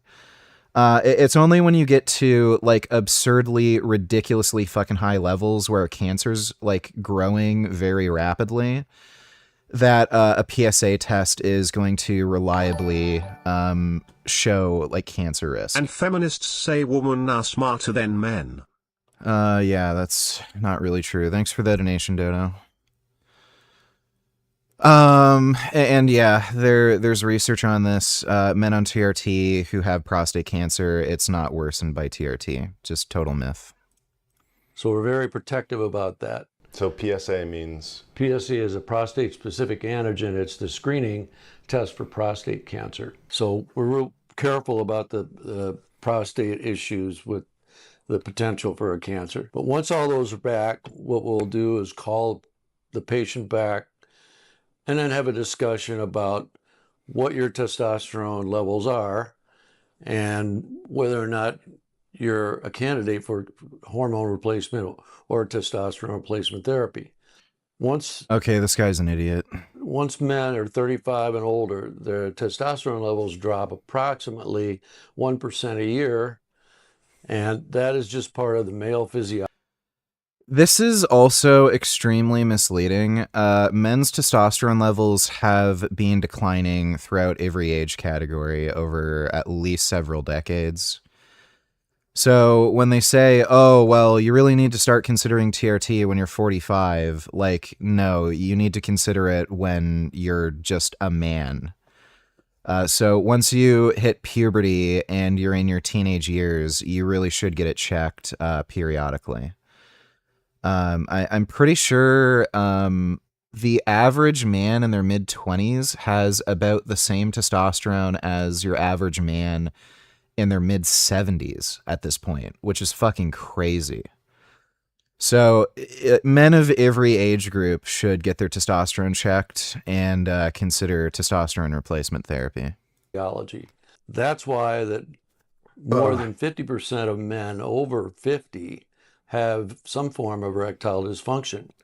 That's part of the whole hormone replacement therapy to improve your libido and sexual prowess, as well as those other symptoms I was talking about. So you mentioned it's just a natural occurrence in men once they hit around 35, the testosterone starts dropping. Are there any contributing factors to that? You know, like environmentally or lifestyle choices? Alcohol doesn't help. Yeah. Poor diet, excess fat, adipose tissue. That's where actually estrogen is stored. Mm-hmm. So guys that are overweight tend to have a little bit more estrogen, which competes with testosterone. Once you have been administered hormone replacement therapy, the testosterone can convert into estrogen. It's called aromatization. And so we watch both hormones very carefully. There is therapy if the estradiol level gets a little too high. There's an easy medication you take once a week, and it usually stops that conversion from testosterone to estrogen. And so we follow that after the initial blood work, and we start on hormone replacement. Then we'll repeat the lab work, just the hormone portion, about a month later, and see if we've hit the mark. I thought fat generated estrogen, not just storing it. You literally did not listen to anything the guy said. So, sorry you can't understand plain English. As far as improving your testosterone level and making sure that estradiol level stays low, because they compete against one another. So once someone starts, what does that treatment actually look like? There's 3 basic ways that we can administer supplemental testosterone. My favorite happens to be injections for men, usually once a week, and usually a cc or less, which is very little. Cc is about 1/5 of a teaspoon. So you inject it into your thigh or your buttocks, and then That's kind of weird that he recommends thigh injections. Your thigh area tends to be particularly sensitive. It has a lot of like veins and nerve endings. So a lot of people end up having bad injections into their thigh. It's kind of a weird recommendation for a doctor to make. It's also weird that they recommend glute injections. It's kind of a difficult area to inject. Like, you have to reach around. You can't really see it that well. And the amount of volume dudes are even injecting, even if they're only injecting once a week, it's just not that fucking high. So it's strange that they don't just say, inject your fucking shoulders. again, do that for about a month, and we'll follow up with the post-injection lab work. A second way is actually creams or ointments that you apply to the skin. Those don't have a good absorption track record, and it doesn't increase the testosterone very much. A third way is the one good thing that testosterone creams do is they are more effective at increasing sex drive and erectile function. So if that's your primary goal of TRT, you might want to consider either just using cream or using the cream on top of injectable testosterone. It's kind of a weird thing, though, because you're supposed to rub the cream onto your balls, and usually within about like 30 minutes to an hour, you start getting ridiculously fucking horny, and then you still have the testosterone cream on your nuts. So if you try to have sex, you're probably going to contaminate your partner with testosterone that she doesn't want. So it's a little stupid, but, you know. Is pelleting, where we make a tiny incision in the fat of the patient's buttocks. Testosterone pellets are fucking stupid. Don't ever get them. They're just beyond dumb. About 1/4 of an inch, and insert these rice-like looking pellets, and that over time, for men, 5 to 6 months, will absorb and dissolve and keep a rather steady state of testosterone. We stay away from that for real athletic men that don't have a lot of fat. It tends to cause extrusion sometimes, and I'm saying sometimes less than 5%, but still it's a risk factor. And with the shots, I can control the dosages and the ultimate testosterone levels a lot easier. If I overshoot the dosage and it ends up too high, I just back off the testosterone by injection. If it's too low, I just increase it. Very simple, very easy. One thing they also need to know, guys, is that all these oral things you see on advertisements like the Big Hurt and Doug Flutie, they don't work because they go into the stomach, and the stomach has a high pH, actually low pH level, and it denatures the medication. So, so those don't work. They're just a waste of your money. And so what kind of benefits do you see? If you want to maximize testosterone naturally, what can you do besides sleeping and eating enough? Inject all natural testosterone. If you have androgen deficiency, like in all likelihood, the only way to treat it is going to be, it's going to be taking testosterone. Even mild zinc deficiencies can actually really impact your testosterone. It can cut it down to nearly half, and that's with, again, pretty mild zinc deficiencies. So, like, even if you're on testosterone, you should take zinc. It has an effect on, like, it's an important mineral that makes the androgen receptor work properly. But every dude should be taking at least 25 milligrams of zinc daily as a supplement. Yeah, 25 to 50. I take a 50 milligram zinc supplement every day. That's really the only other thing that's gonna help, like, outside of reducing stress, getting enough sleep, eating well, exercising, staying at a low body fat percentage. And again, not being like zinc deficient. Like, there's not really anything you're gonna do about androgen deficiency outside of taking testosterone. In someone who starts taking TRT? Patients come in after. Well, yeah, and that goes without saying. Alcohol or probably just drug use in general, that's gonna also tank your testosterone. After we start them on TRT, and their brain fog is generally better. Their mental focus is clear. They have a lot more energy. They gain muscle mass a lot quicker if you work out. Their energy levels get higher. Their libido gets better, maybe more. That's something that is really, really understated, by the way, the cognitive effects of testosterone. There are dudes with severe androgen deficiency that are literally retarded when their testosterone is low. Like, actually, you think they're like they suffered a stroke. It's bizarre. I've seen some doctors talk about it, where they had a patient come in. They actually thought they suffered like some kind of stroke or traumatic brain injury. They checked their testosterone, and like their test was in just, like low double digits, like 80 or something. And they act like complete brain damaged retards. And then once they're on TRT and their levels go to like even just like middle of the normal range, like 500 milligrams or something, like then they're actually smart and articulate and fast, and like they think like a normal person. Low testosterone actually makes you an idiot. Morning erections as well. All those are the great benefits of testosterone. Also, oftentimes patients will lose weight because of the extra energy and. Is it possible to maintain proper T levels your whole life with lifestyle, or will TRT always be needed at some point? It entirely depends. It's like asking me, is it possible to not get heart disease from smoking cigarettes? Like, yeah. There are people with weird genetic mutations where they are immune to the negative effects of cigarette smoking. They can smoke 2 packs of cigarettes a day.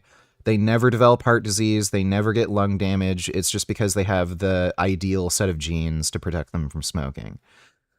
Same with testosterone. You can find dudes who are in their 90s and they have a testosterone level in the thousands. It's extremely rare though.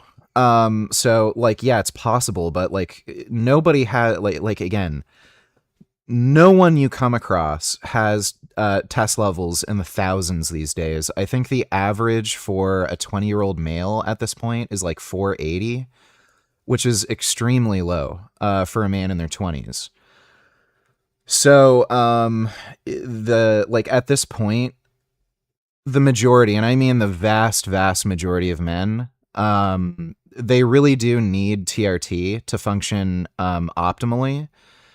You might think you're fine, you know, walking around with a testosterone level of like 480, but once you like double or triple or quadruple it, you're gonna realize, oh, I was not functioning at like proper full capacity.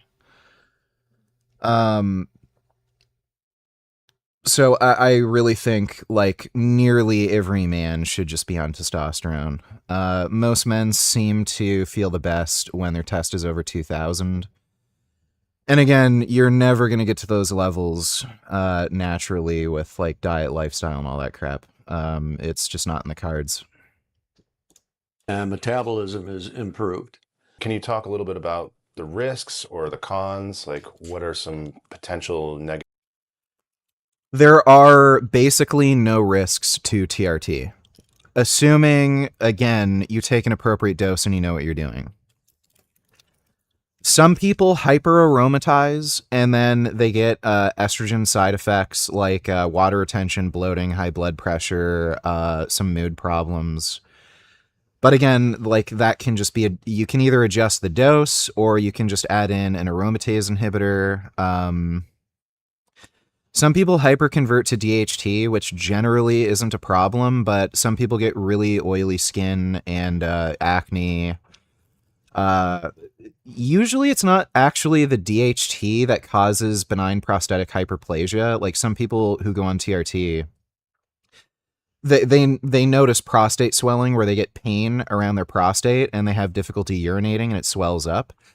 That's actually not really from the DHT. That's more from their prostate just having a weird, like a weirdly, a super high amount of androgen receptors, or they have very sensitive androgen receptors. It's not just that they have a high amount of DHT. Same with like hair loss. Like people link DHT to hair loss. It's not really so much having like a lot of DHT. It's more just the sensitivity of the androgen receptors in your scalp. So yeah, like there are potential but again, it's like it's so fucking rare. You can look at the research on testosterone. It is arguably the most well-tolerated drug in existence. The only thing that might compete for it is like blood pressure meds, like ARBs, beta blockers, ACE inhibitors, but even then people report side effects like muscle cramps. You can get like that weird potassium like poisoning from an ARB. Usually that doesn't happen though. Again, like dizziness, lightheadedness. Some people get like erectile dysfunction from the beta blockers because their heart rate slows down and like weird shit happens. But yeah, testosterone is arguably the most well-tolerated drug ever made. Extremely, extremely benign. It just makes you feel good. You feel souped up, like you're running at full capacity. You build more muscle, you're hornier, you can fuck better, like everything just gets better. Negative effects.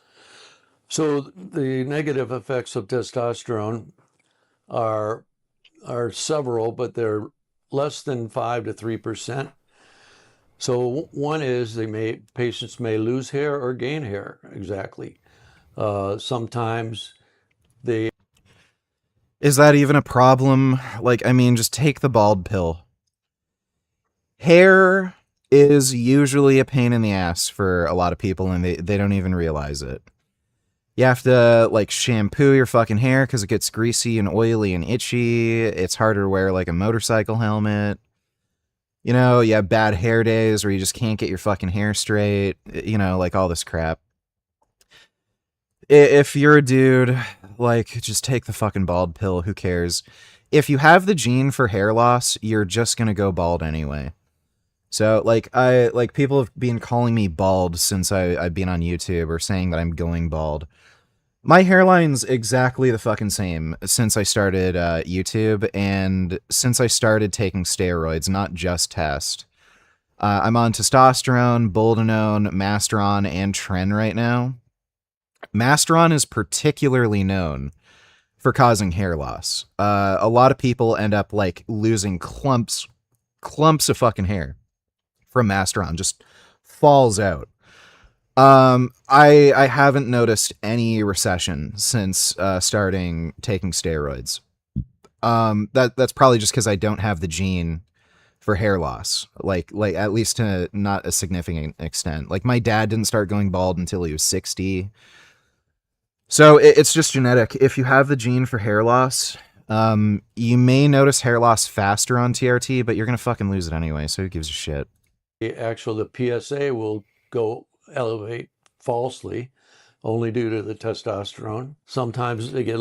So again, PSA means fucking nothing. Literally nothing. It doesn't mean you're at higher risk of cancer. All it means is your PSA is elevated. That's it. A little acne, some extra pimples, and also if the patient's considering having children, it lowers sperm counts and fairly significantly, and usually will come back over a year's period of time. But if they're considering having children pretty highly,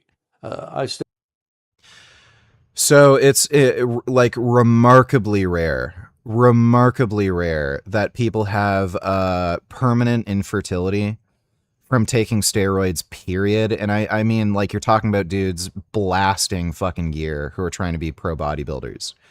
Very rare that you see anybody having permanent infertility. So once you come off steroids, usually what happens is your testosterone goes back to normal or almost normal. You might have some permanent suppression, but your sperm count is high enough where you can get a girl pregnant. And there's modern fertility drugs like HCG, where if you're just on TRT, you can take HCG, not even bother coming off test. And again, you're going to be producing enough sperm to have kids. And we're talking about dudes who are on testosterone for decades, being able to have kids just fine without ever having to come off. So the infertility issues with TRT, massively overblown. If you're in a weird situation where even after coming off TRT and using HCG, you still can't have kids or whatever other modern fertility treatments, then in all likelihood, you were already infertile before all this TRT shit. Like, infertility does affect a pretty substantial amount of the population. About 5% of people have infertility problems. stay away from testosterone replacement until they figure out their family situation. If someone wants to come off of TRT down the road, what does that look like? Okay, there's no reason you can't stop TRT even suddenly. I tend to use just a slower halt in the therapy, just because you're not going to feel very good after you come off of it cold turkey. And that is often not the case, at least for younger dudes. Connor Sinan actually made a video about this that was really interesting. I think Sinan is like maybe 28, 29 or something. I don't know if he's quite 30 yet, but he was on steroids. He ended up getting arrested in Japan, and I think he spent a month or two in Japanese prison, and he got his testosterone checked. It was actually exactly where it was before he started taking steroids. Within like a month or two. So he was on high doses of steroids, went off cold turkey when he got arrested. He got his testosterone checked when he came out, and I think within a month or two, like right when he got out, his testosterone was exactly what it was when, like, before he started. So, and he said he didn't feel like super suppressed and crashed and depressed or anything. So it's not always the case. Ronnie Coleman also talked about this. He said when he trained for, the Mr. Olympia competition, he would be so fucking drained and exhausted from competing. He would take a 2-month break. He wouldn't train. He wouldn't take any steroids. And he said when he came off cold turkey, he just felt perfectly normal, like no different. So some people may have prolonged suppression. That happened to what's his name? He was that guy who was a really big deadlifter. He almost deadlifted 1,000 pounds. Pete Rubish. Yeah, Pete Rubish had really suppressed testosterone for quite a while, and I think it is still a little suppressed. I don't know why the fuck he doesn't go on TRT. So that it does happen, but it's not the case for a lot of people. It's better just to wean yourself off, but there's no real harm in it per se. It's just you won't feel very good, and you're going to know it. Let's talk a little bit about common myths or misconceptions about. If you're already suffering from male pattern baldness, will testosterone likely speed up the process? Yeah, there's a good chance. Again, it depends. Like, it's not going to be the case for everybody, but there is a good chance. And again, if you add in other compounds like Masteron, then that might really accelerate it. Like, some people are just hypersensitive to certain steroids for hair loss. I know some people, Tren is something that makes them lose a fuck ton of hair, whereas other steroids are safe for their hair. But yeah, there is a good chance if you already are experiencing recession that it will accelerate with testosterone. But like, again, who the fuck cares? Just take the bald pill. You're going to go bald anyway. About TRT, is there anything that stands out to you? Like, people have this idea of it, of what it is, and they're just totally off about it, or any sort of old wives' tales? Okay, some myths about testosterone replacement, or hormone replacement in general, especially for females. The FDA has removed the black box warning on hormone replacement therapy about 4 months ago, and because of that warning, there was a whole generation of women, especially 25 years of bad science, bad interpretation, that they were not afforded hormone replacement because the doctors were scared that they were going to get breast cancer, which is a big myth. It doesn't happen. It's no different than in a normal individual. So that's why they removed the warning. For guys, the myth. Tren can cause insomnia. I think you're going to be more prone to having insomnia on Tren if you're taking Tren Ace and at higher doses. So the shorter acting steroids are going to have more of an effect at interrupting sleep. So if you take Tren and Enthate, it's probably less likely to impact sleep. And again, dosage also plays a role, right? So if you're taking like a fucking gram of Tren a week, you're way more likely to suffer sleeplessness than if you're just taking like 100 milligrams. It's going to cause prostate cancer. No. If you have it, then it'll make it worse. But that is not true. Doesn't cause prostate cancer. So those two things are probably the biggest myth.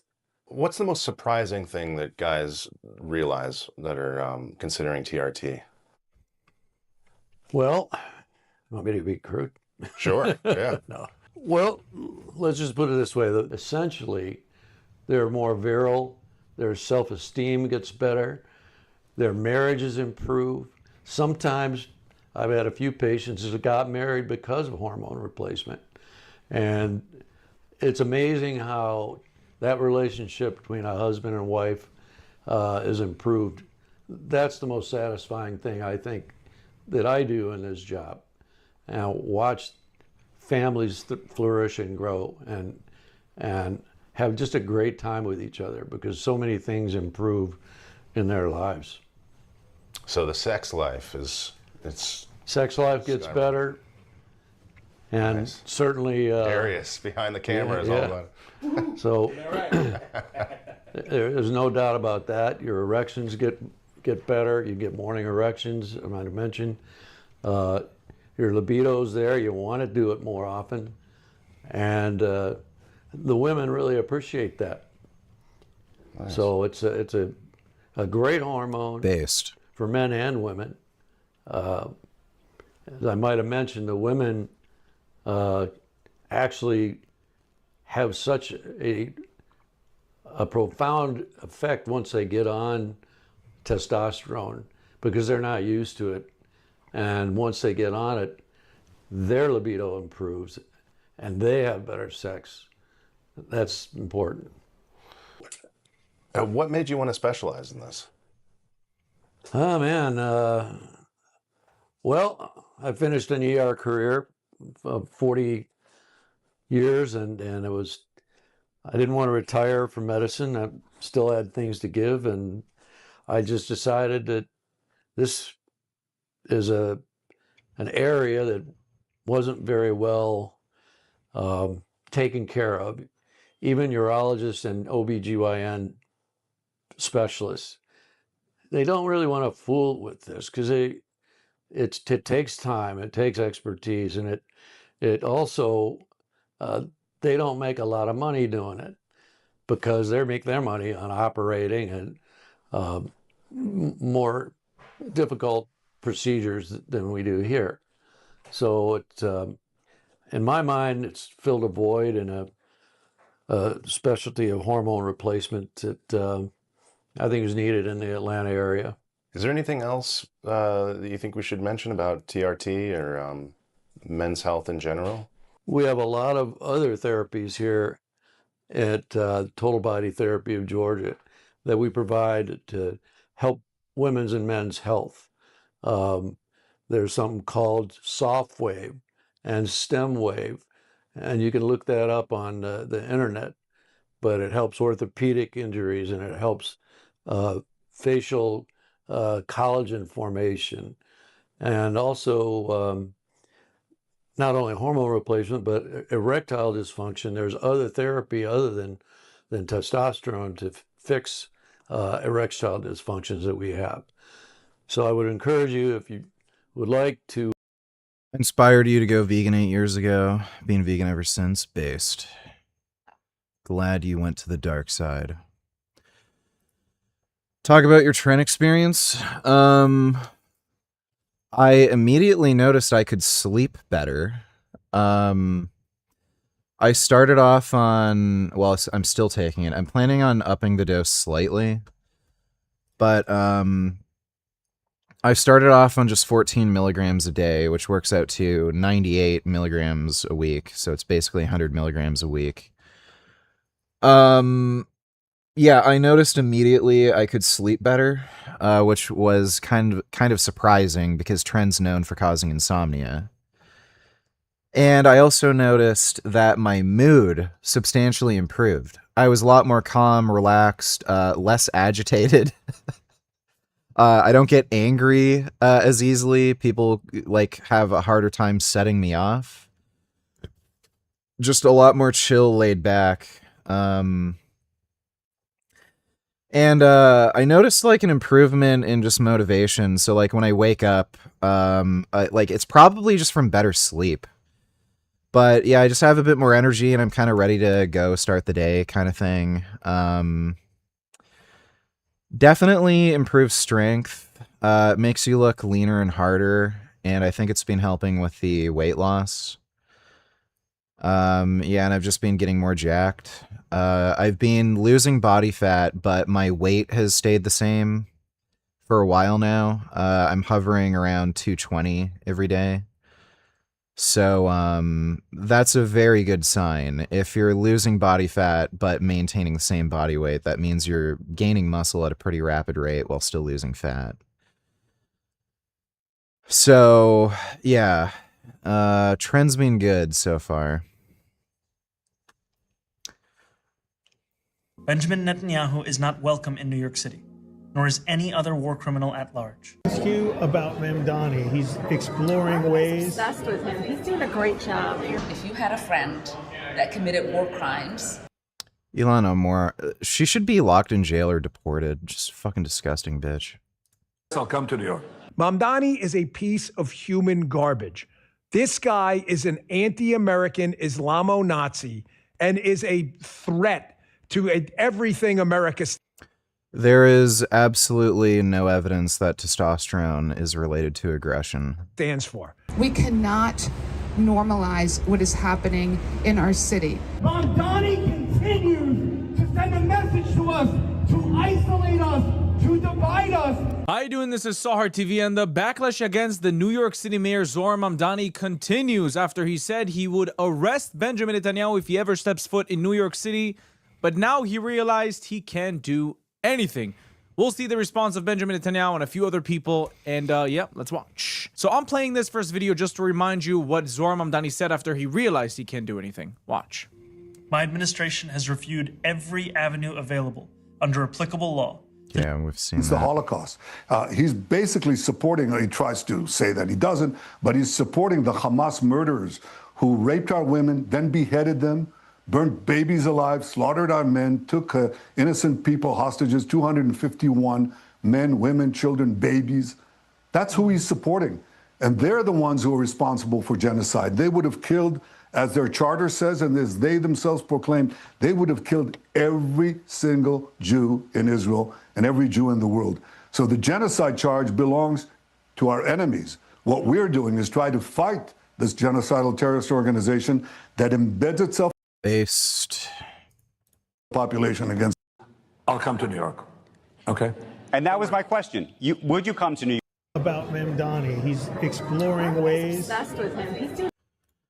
Mamdani is more popular with Jewish New Yorkers than Bibi Netanyahu is. And Bibi Netanyahu has arguably, mishandled October 7th, but there were, clear warnings that something was going. Dude, it's just so fucking retarded. To happen. And 2024 to 2025. He's well aware of these numbers, all right? New York led the nation in anti-Semitic assaults, harassment, and vandalism. 85 of the 90 anti- said about the matter. We screw up stuff like anything else. So let me just get right to this one. Little bit of a mild language alert here, folks. If your kids are listening. Scumbag Mamdani just gave up the whole game yesterday. Scumbag. Mamdani is a piece of human garbage. This guy is an anti-American Islamo-Nazi and is a threat to everything America stands for.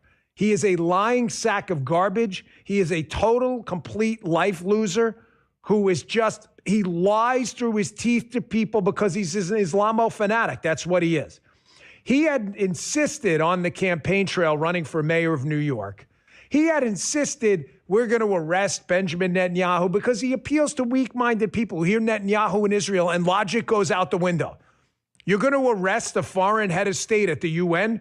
Really? We're going to arrest all of the tyrants that we allow into the country to talk at the UN? Like, did you ever thought? And I'm not even suggesting Netanyahu's a tyrant. I'm just telling you, you know how many shitheads we let into the country to talk and negotiate at the UN? You know how many UNs I worked? I should have brought my pins. I got pins in my office from every Secret Service UN I worked. I got a whole boatload of pins sitting in this little case here. It was asinine. Why am I bringing this up now? Because, ladies and gentlemen, stupid is a choice. Only idiots believe this moron that he was going to arrest Netanyahu when he popped into New York for only idiots believe that. They chose to believe it. The problem with imbeciles and idiots believing stupid stuff is when the stupid stuff becomes like a red line issue of passion for your voters. Like now they want to see handcuffs on this guy. Now Mamdani's forced to admit he's a scumbag liar, which is all he is. He's a piece of shit. And he always has. Building a Do you have link/source for gear emoji, gear in Canada? george.mejas@gmail.com. Thanks, love the content. Yeah, just message me on Instagram. I can give you a gear source. Thanks for the donation, Paul. shared understanding that there are crimes so grave they offend all of humanity. Anyone with their eyes, with their heart, with their conscience should recognize the devastation he has wrought and understand that he belongs before a court of law. As I've said, I agree with the ICC. Socialism is good. It stops evil rich parasites, right? That's why every country that tries it is broke as fuck, they're corrupt as shit, and wealth is even more centralized. Because I was a little foggy this morning. Justin had to correct me. All right, we've seen all the shit. It's time to suffer.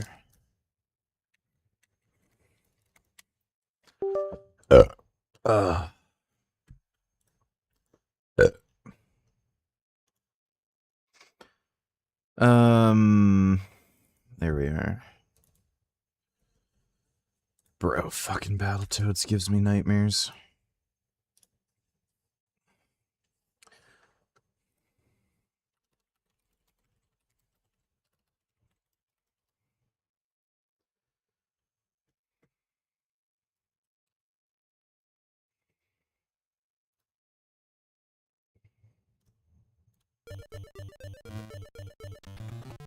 Where did I put the save state? Ah, crap. Oh my god.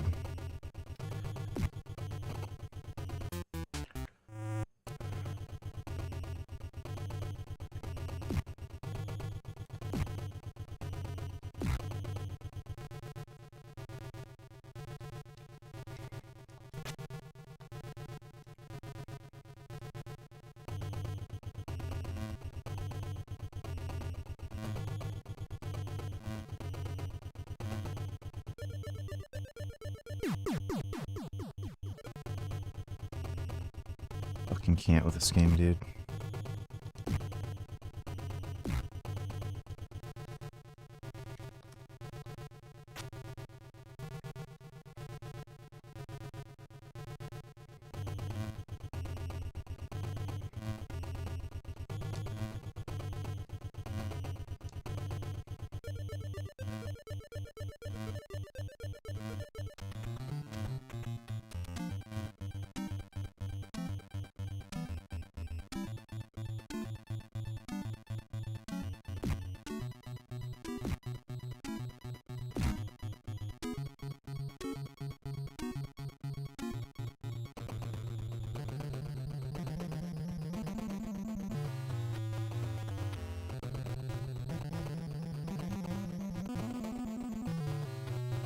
Something about the music on this level that's just very unsettling, too.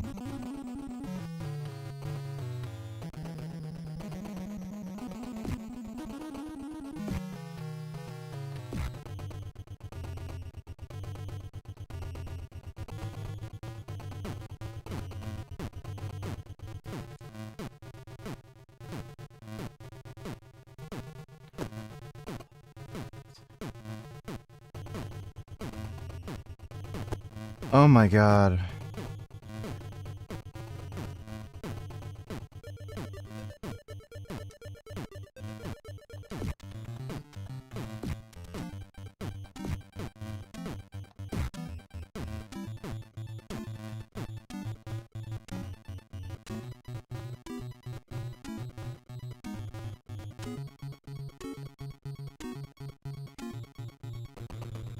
This fucking bitch ghost.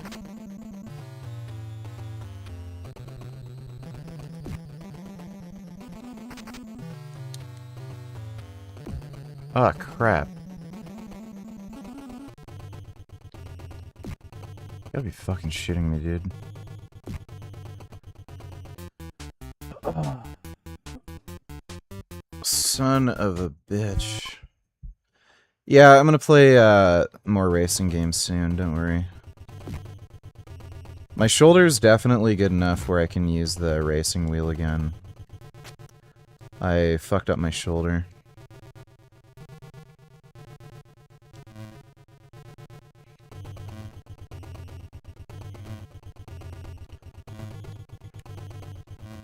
Fuck.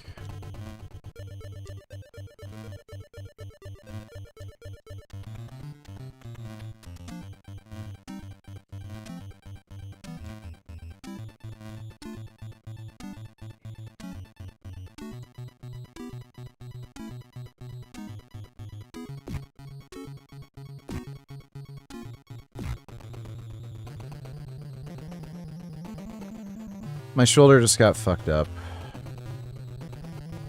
It was kind of hurting and I was able to train through it, but then I woke up the next morning and it just really fucking hurt.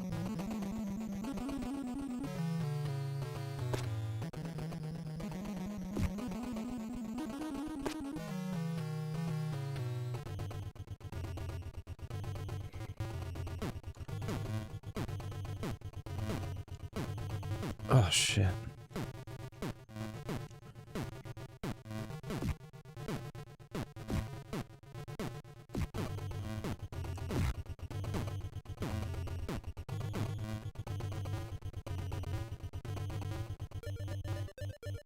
This is where that dumb,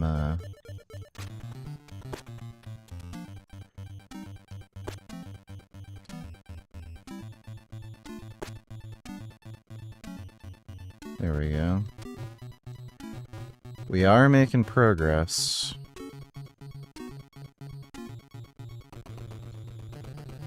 Fuck, dude.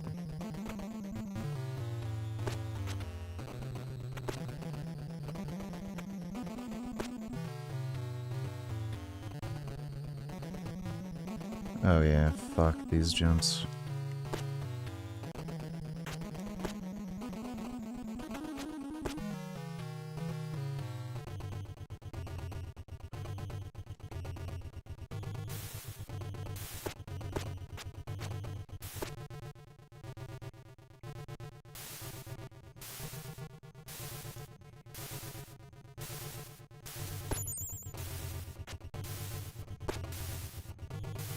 What? It didn't even hit me.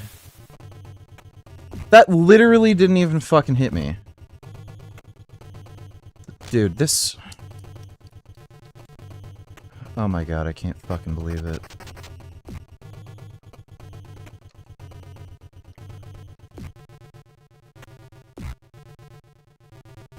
What a fucking piss off.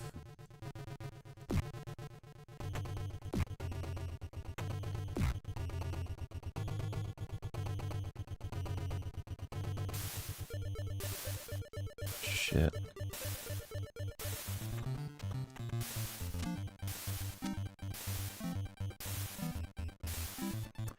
Damn it. Ah, fuck.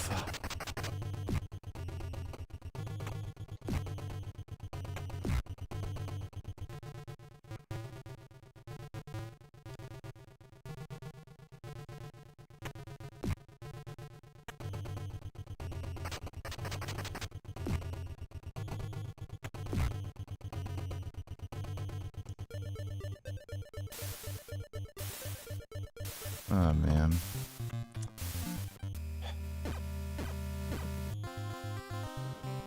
This is rough. Oh, dear, just... My ass is so fucking sore, too.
You bitch.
The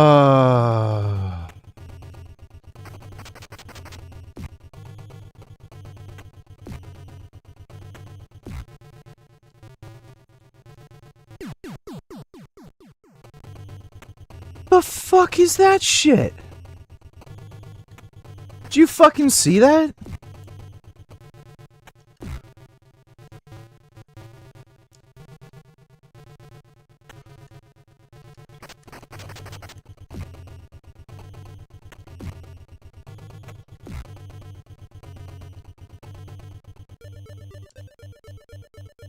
That was absolutely diabolical.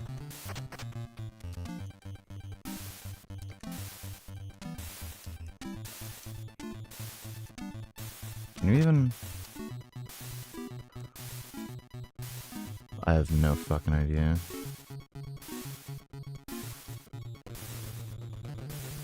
Oh,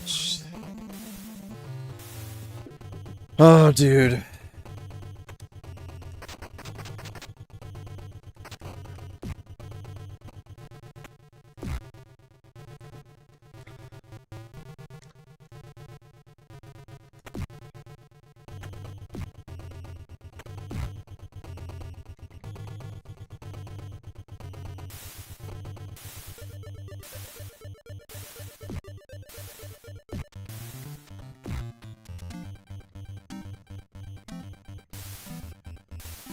Fuck me in the ass.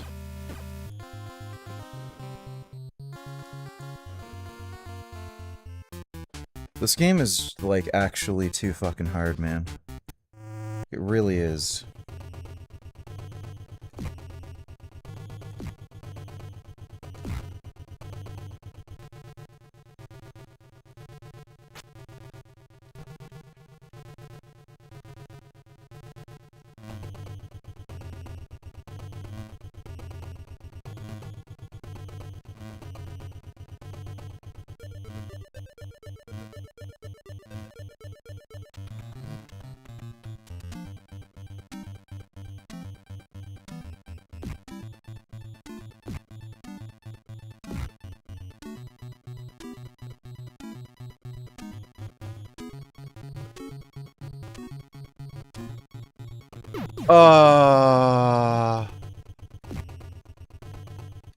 I don't know how I fucked that up.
It just...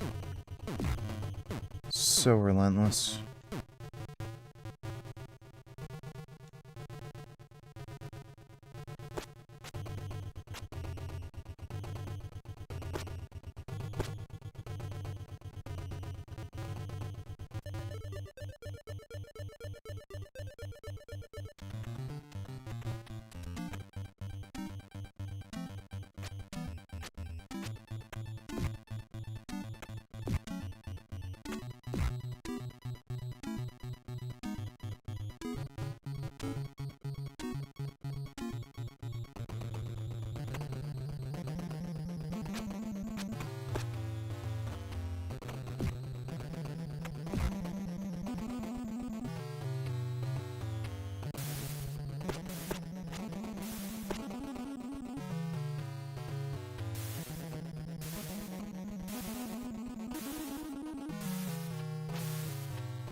I have no idea.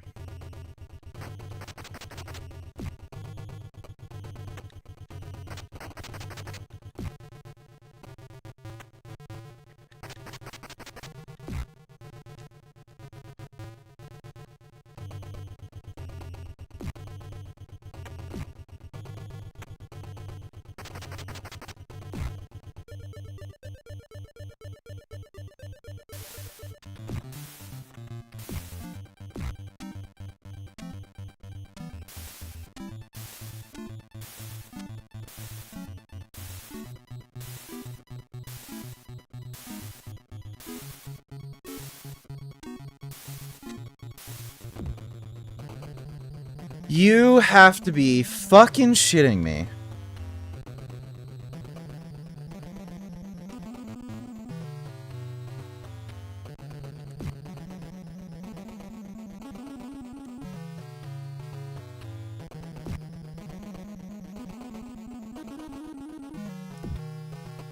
Oh, Jesus fucking Christ.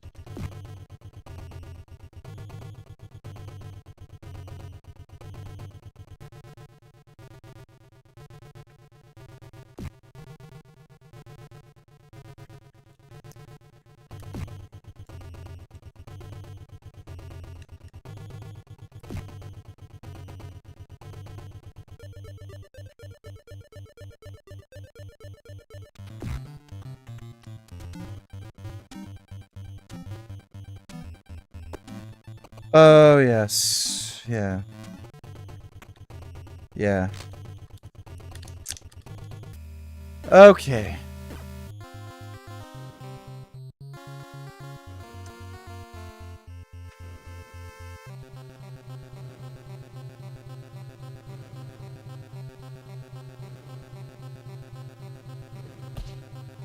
That's all I can handle.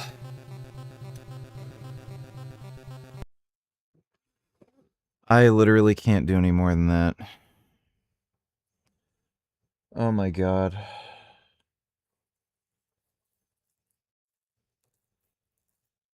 That game is fucking rough.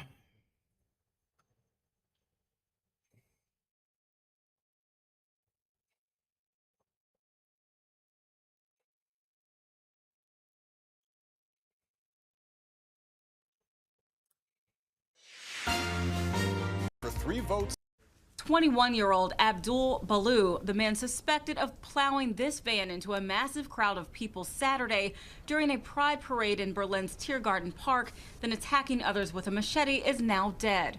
According to Berlin police, Baloo was found around 6 p.m. local time at a garden shed in Berlin's Spandau district, about 11 kilometers from where the attack took place.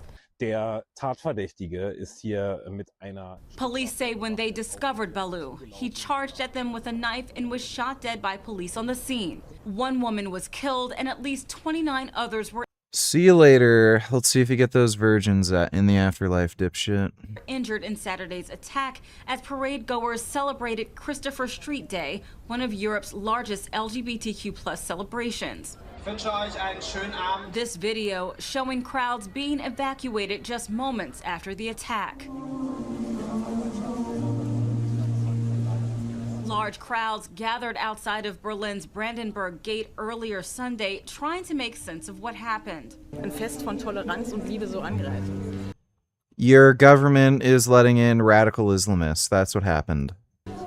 Like this woman asking how someone can attack a celebration based on love and tolerance. Yeah, it's called Islam. Yeah, feeling not free Dude. here at the moment. You know, some people very right, you know, AfD, yes, it's not good, but it makes not comfortable. Und wir werden nicht zulassen. Outside a church in Berlin Sunday, German Chancellor Friedrich Merz urged people to not be intimidated, vowing not to allow the, quote, poison of terrorism to spread throughout society. Authorities believe Saturday's attack is an Islamist terrorist plot. In der Vergangenheit auffällig war. According to Germany's interior minister, Baloo was already known to police for committing other crimes and had a history of radicalization. Baloo Like, is this guy even German born or is he a fucking immigrant? Like, that would make it even more hilarious. Violent fucking Muslim. Let's just let him stay here. Balou is a German national of Lebanese descent. Authorities say he made several attempts to leave Germany to join the Islamic State. Candace Cole. Like, oh my god. You can't make this shit up. Global News, Washington. Toronto police are investigating after 2 Jewish-owned bakeries were targeted by suspected hate attacks. Officers were called to both locations just 20 minutes apart. Oh yeah, the bagel windows bar. were shattered, and one of the businesses was struck by gunfire at around 8 o'clock this morning. No one was injured. Prime Minister... Yes, but the priority of the Liberal government is combating Islamophobia. Mark Carney has called 3 by-elections to be held this summer in BC, Ontario, and Quebec. The votes will take place on August 31st, and the Liberals will need to win at least one of the 3 to maintain their majority. Jillian Piper reports on the candidates and the stakes. The race is on in North Vancouver, Capilano, one of... Please, please, fuck. Please, for the love of fuck. I really want them to lose their majority. That'd be great. 3 by-elections that will test the Liberals' razor-thin majority. This is a really important by-election. Longtime Liberal Braden Cayley, who served as a former advisor to Mark Carney, running to replace former Cabinet Minister Jonathan Wilkinson, despite not living in the riding for more than a decade. We're focused on bringing people together, real solutions, a real plan, real prosperity for people here. Meanwhile, Conservative lawyer Stephen Curran highlights his local roots. He walks the same.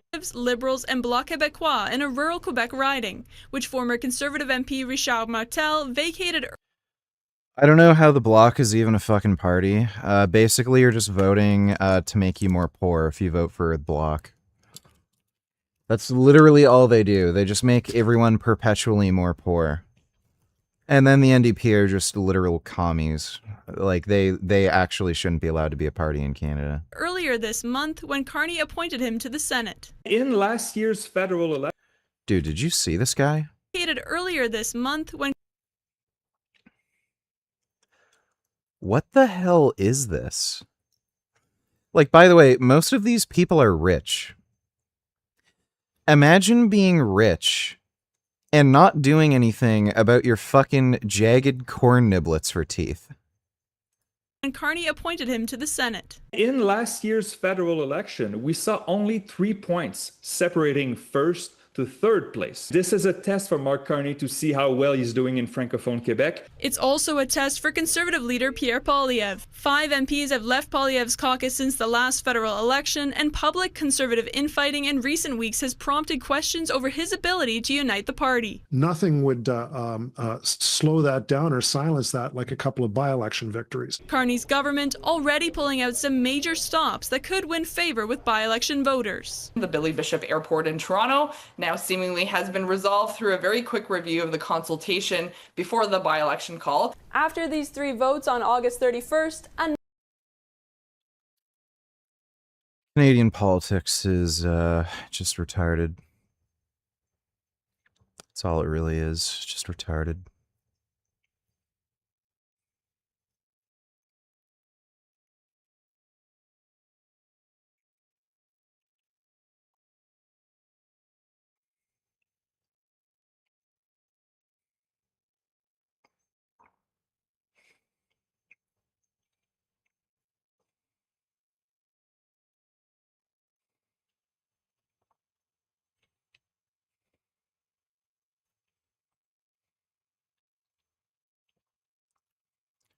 North Korea is going to send 30k men to Ukraine. They're all just going to fucking give up. First chance they get, they're just going to surrender.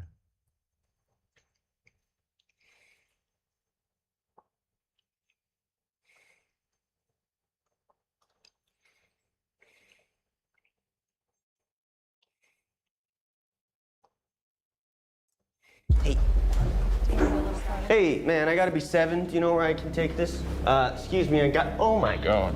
Anybody order a kidney or liver, whatever this is? Anybody? It seems like it's kind of important. Hey, you got time for another run? No, I'm wrapped up for the... It's outside the zone, so it pays double.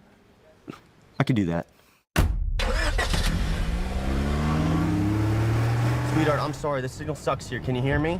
I'm gonna stay with Katie for a bit, I think. Michelle, please do not go stay with freaking Katie. It also hurts my feelings that you don't even care enough to come home and have this conversation. Seriously, I'm working. This could be some 8-year-old boy's heart or someone's mom's brain.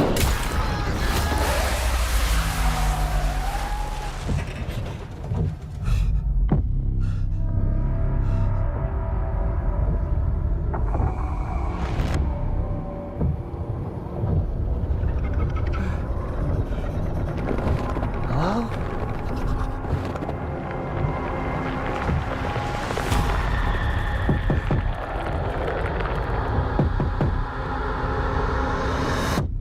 Hello? There's an emergency here. I was wondering if I could use your phone. Hi, you've reached Michelle. Leave a message. Hey, baby, I'm really sorry that we got disconnected earlier. Some things have happened, and I can't get a hold of police. Bullets. Could you just call me back on this number, please? I love you. Here we go.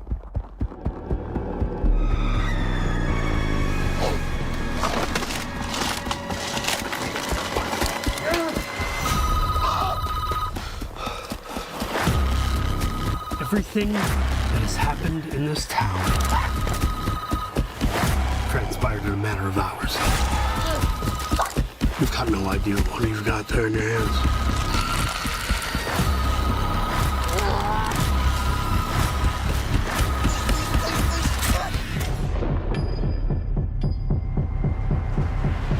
Yeah, where was it going again? Raccoon City General. Hey, no sweat.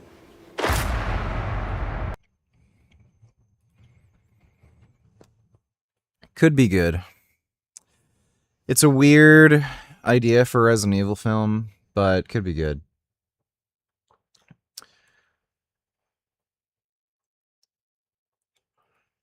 But it is late. I'm going to go to bed.